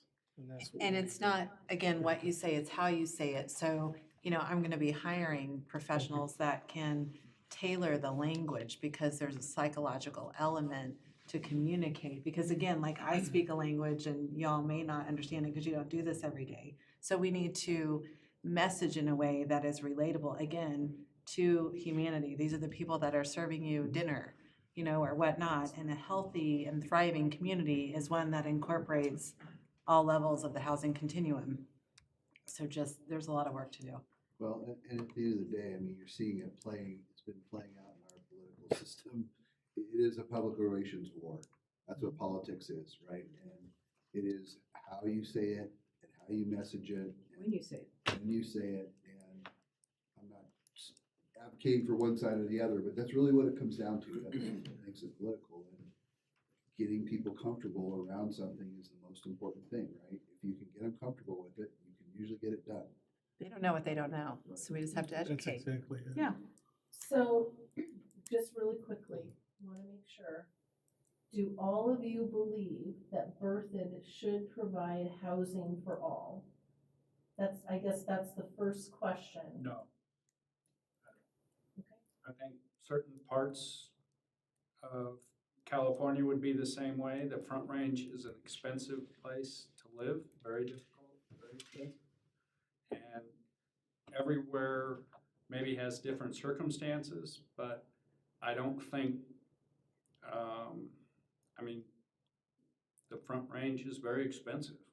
And I don't think it's Berthoud, in my opinion, that it's Berthoud's job to make it so that anybody, anywhere could just move to Berthoud and they should be able to live here. I mean, it is what it is. It's very, it's a very expensive area. And carving out a pie and saying, well, this part here should be artificially inexpensive to live in doesn't make any sense to me. I don't know how it's gonna happen. I don't see it. Maybe you all can see that. Does anybody else have an opinion? Because I want to make sure that as we continue down this path, we're wrapping up a project that states that attainable and affordable housing is important to the town. You are the steering committee.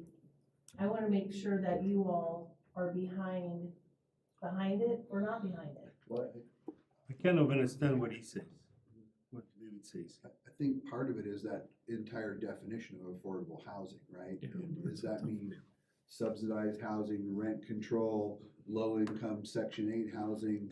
That's what I think is what most people, when they hear the word affordable housing, that's where their minds automatically go. Everybody's made that point. And I'm not a big believer in subsidized housing from that, to that degree. Now, Habitat is a completely different story. It's home ownership. They have to qualify. There's Criteria. there's a tangible result that comes out of that versus it's a hand up versus a hand out. And so I don't want to see Bertha having those type of housing products, because to your point, I think it's not our job to provide everybody a home or a place to live over their head, no matter what their circumstances or choices they made in their lives, right, or didn't make in their lives. But Habitat is a different story, and obviously I have a much different perspective because of who I'm married to, but to me, it makes all the sense in the world, is that is an opportunity that people should, if they can qualify for that, they should be able to have it. So I've heard two people indicate that they don't think that providing an affordable or attainable housing product is something that Bertha wants to pursue. I've heard somebody say that providing the opportunity for affordable or attainable housing is okay. I'm gonna agree, I think I'm gonna agree with Mark B here, because when you look at the types of people we're talking about, these are people we want and need in our community. These are teachers. These are people that work in a clinic. These are, they're People that grew up here. hardworking people. Yes. They grew up, these are hardworking people that because of our economic situation cannot have a home. And I think we have to be sensitive to that and say, we want those kinds of people in our community. We want the best teachers that we can get, because they can afford to live here. We want to attract people in the medical field who are experienced. I just see it as a win-win for the community. Yeah, and I wonder if the question was asked a little bit differently. Yeah, if the option I was think different. if you ask it Affordable, attainable, when we Right. defined that earlier, and Right. correct me if my 'Cause it's almost percentages are like wrong, as a it's that realtor- percentage rate of 80% above. or 40 to 80 is affordable, 80 to 120 is attainable. But all that to say, if I think about it from a homeowner perspective or as a realtor, I think the question becomes, would we not want to build a product in various price ranges so that individuals can purchase them, whether it's 2 to 500,000 or 500 to $1 million, right? Why would we not want to? We'll just drive through Old Town Berthoud, and you'll see the big corner houses, and then you'll see the smaller houses, and even smaller houses.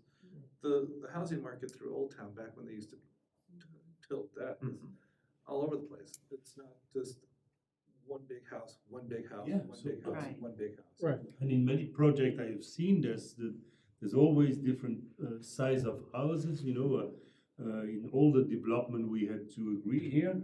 There was big lots, medium lots, duplexes, and another type of house. So I think the distribution is already done.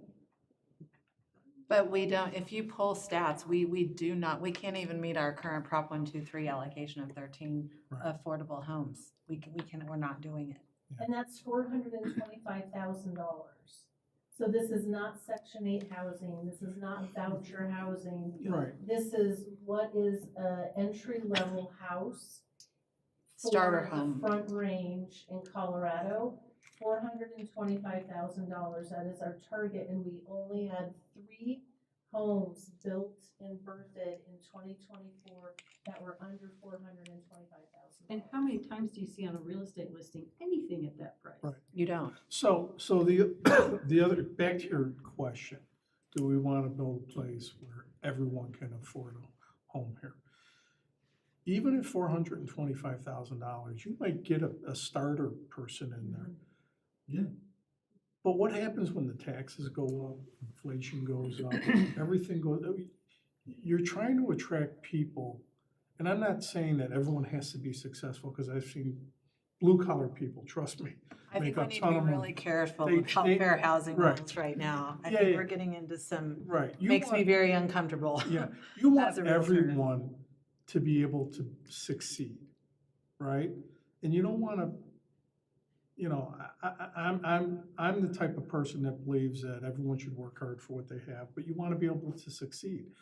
This is, you know, and I'm being honest, this is not an area of the country that it's easy to succeed. Yeah. Okay, and I'm just, you know, throwing that out there. You wanna go to Indiana or Kentucky or something like that, you'll find that kind of A stuff. lot cheaper over there. Right, but I mean, it's like living on, you know, I hate to say it, but it's like living on a coast, right? Having the ocean there. We have mountains, they have water. We need to attract people here that can afford and sustain here.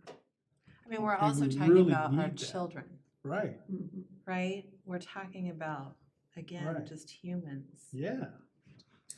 But what do you know, you're saying, when you say everybody, then we're saying, okay, well, what are we trying to build here? Well, That's what I think that question was a little loaded when you say everybody, I don't know. So I'm not trying to ask a loaded question. I'm just trying to ask, is what we're doing, what I want to ask, and I'm gonna just say it, I don't know if it's gonna come out correct. But do you think affordable attainable housing is something that should we be continuing on this path? Or do we pack it up and say, nope, we're done, we're not gonna continue with this program? Is this important for Berthoud to have a wide range of housing mix? You know what? I don't think that it's us to answer that question. This is a politic strategy that needs to be driven by the board of trustees. Because again, you're gonna split it between people thinking that, well, basically you're gonna have Democrats and Republicans, conservative and progressive. That's, so and I can tell who is what here in this audience already. But I don't think it's our role to do that. I think it's more a strategy that needs to be driven by the board of trustees. However, you're the housing steering committee. Yeah. And your opinion is informing your decision. So I think that you gotta understand the strategy going forward, right? Why are we trying to do what we're trying to do here? Okay? If we had a big corporation as a partner that was gonna build something where they needed more affordable housing, and I'm not saying it has to be something to own, it could be an apartment complex, right? Yeah. The strategy changes. Now, I think if you're trying to jam something in, you know, a square object in a round hole, it's not gonna work. But I mean, if there's a strategy, if there's a long-term strategy that makes more sense, right? That we're trying to move towards something that really makes a lot of sense because it fits what we need, then, you know, yes, I personally think you should have a full menu of housing options, including apartments. Okay, so let's, That's it. who else? Now, that's but no, exactly- but what I'm saying is, but if you're saying that those apartments are Section 8 or something like that, I think the community will have a problem with that. Yes, but what you just said before you said that, does everybody agree with that? Can you repeat what you said? Can you remember that? If we had a corporate partner, right, No, not Oh, the that- corporate partner. about, The part that just came after that. the well, I think we need a sandwich. whole menu of housing Okay. options. So Okay, should Berthoud but- have a whole menu of housing? Yeah, I across the believe, so price what I'm ranges. gonna say is, I'm gonna qualify it. I believe you need a housing menu that everyone can afford. What those everyone people are, I don't know, okay? But I think when you start getting into those areas where you're talking about Section 8 and, you know, things like that, I think the community might not be prepared for that.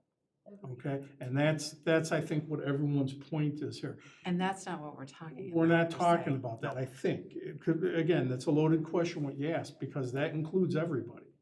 And I'm not trying to single people out or something like that, but I think the community will struggle with housing that brings that kind of What we're social talking about type is starter home up through the Yes.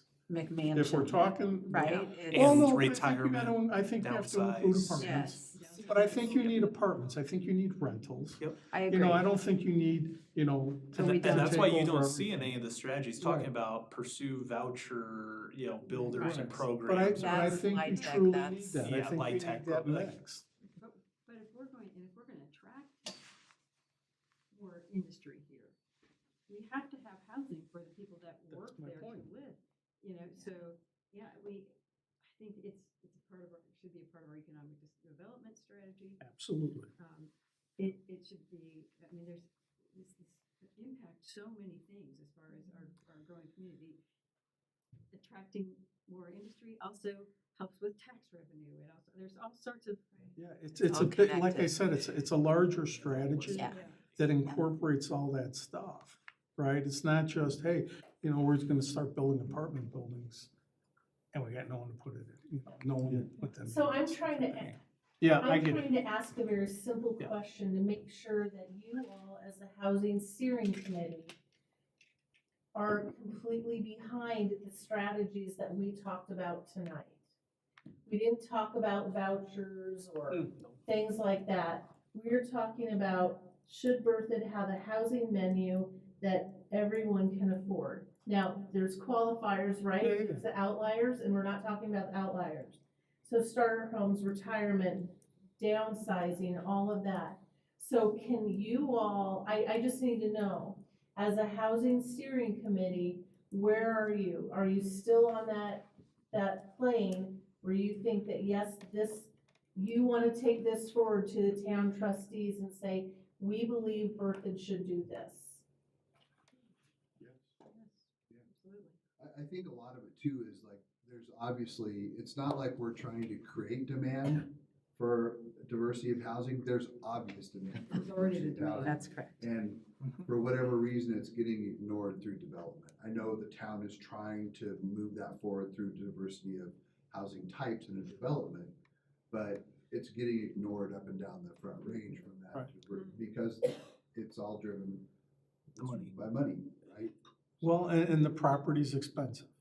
I mean, again, you're looking expensive at now. mountain front property, if you will. And it unfortunately, it's a cost you're gonna pay to, I guess, live here. It's hard to swallow. Okay, so going here. Your answer. I am 100% in favor of this initiative. Yes, Nick. Yes. Yes. I give my answer. I am 100% in favor of diverse housing in this area. Okay, I just needed to know, are we all still on board or not? And it's okay, everybody's opinion is important, and I just needed to know where everybody was, thank you. So do we kind of have, do you all feel like you have enough of what the feedback you needed? I do. I feel good with what we got. And I appreciate being challenged on things too. Helps us to think differently and think outside the box. I always think that's good. And I love because we had some really constructive dialogue. And what's really cool is we came up with other solutions and ideas out of. Have you done Challenge. standardizing for the towns, the way it is here? Okay, what was the reaction? Positive, favorable, yeah. The other towns are smart. Yeah. No, I mean, some of it's just Yeah. the timing of presentation, Yeah, yeah, some of yeah. it was closer at the same time some of the other feedback was presented, so it's here or there. We know we have to do some additional education piece behind it, it'll be part of the full report, so you'll have all that supplemental guidance information that we've talked about that kind of guides you into it, so it's not just like, here you go, and you're like, wait, where's this connect, and I forgot what this was, so. Well, let me then, can we recap kind of next steps, so everybody's clear on where we are. I think that would be helpful because we've talked about a lot of different things. All right, so next steps then would be, we're gonna take what we've talked with you about, some of that, then the long and the short term, that'll fold into, at least to a certain extent, what goes into what the board sees. We'll modify this action step, yep. And one of those steps that we talked about that needs to happen in short order was putting together that housing task force. That's something, or I'm sorry, putting together that small group, I should say, not the housing task force, another thing. Putting together that small group so we can hone in on some of these things a little bit more.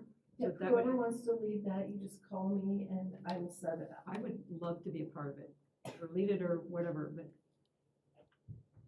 I too would I like know to you be a would. part of it. I was gonna see if Tiffany said no.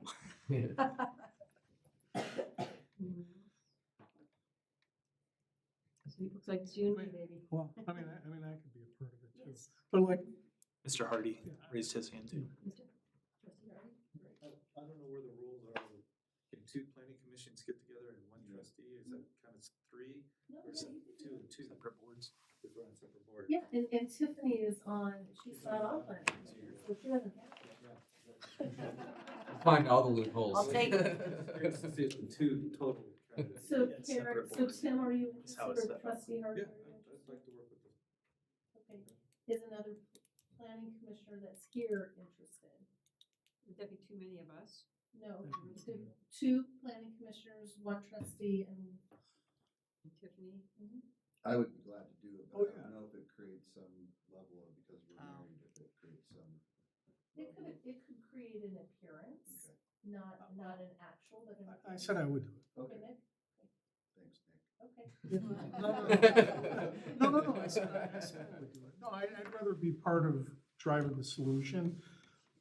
But again, you know, I think it's pretty clear what we're trying to, I mean, what I'm trying to accomplish at least is something that's strategic, something that, you know, you can try affordable housing all you want, and I'm for it. But I think that whole subsidized thing and, you know, just slamming things in. Can the four of you tomorrow send me dates and times next week's, like blocks of dates and times that you are available in the next 3 weeks? And we'll try to get 2 meetings scheduled, maybe one before the 11th when it goes to the trustees, maybe one after, so that we can look at kind of post Before March trustee. 11th. And then after.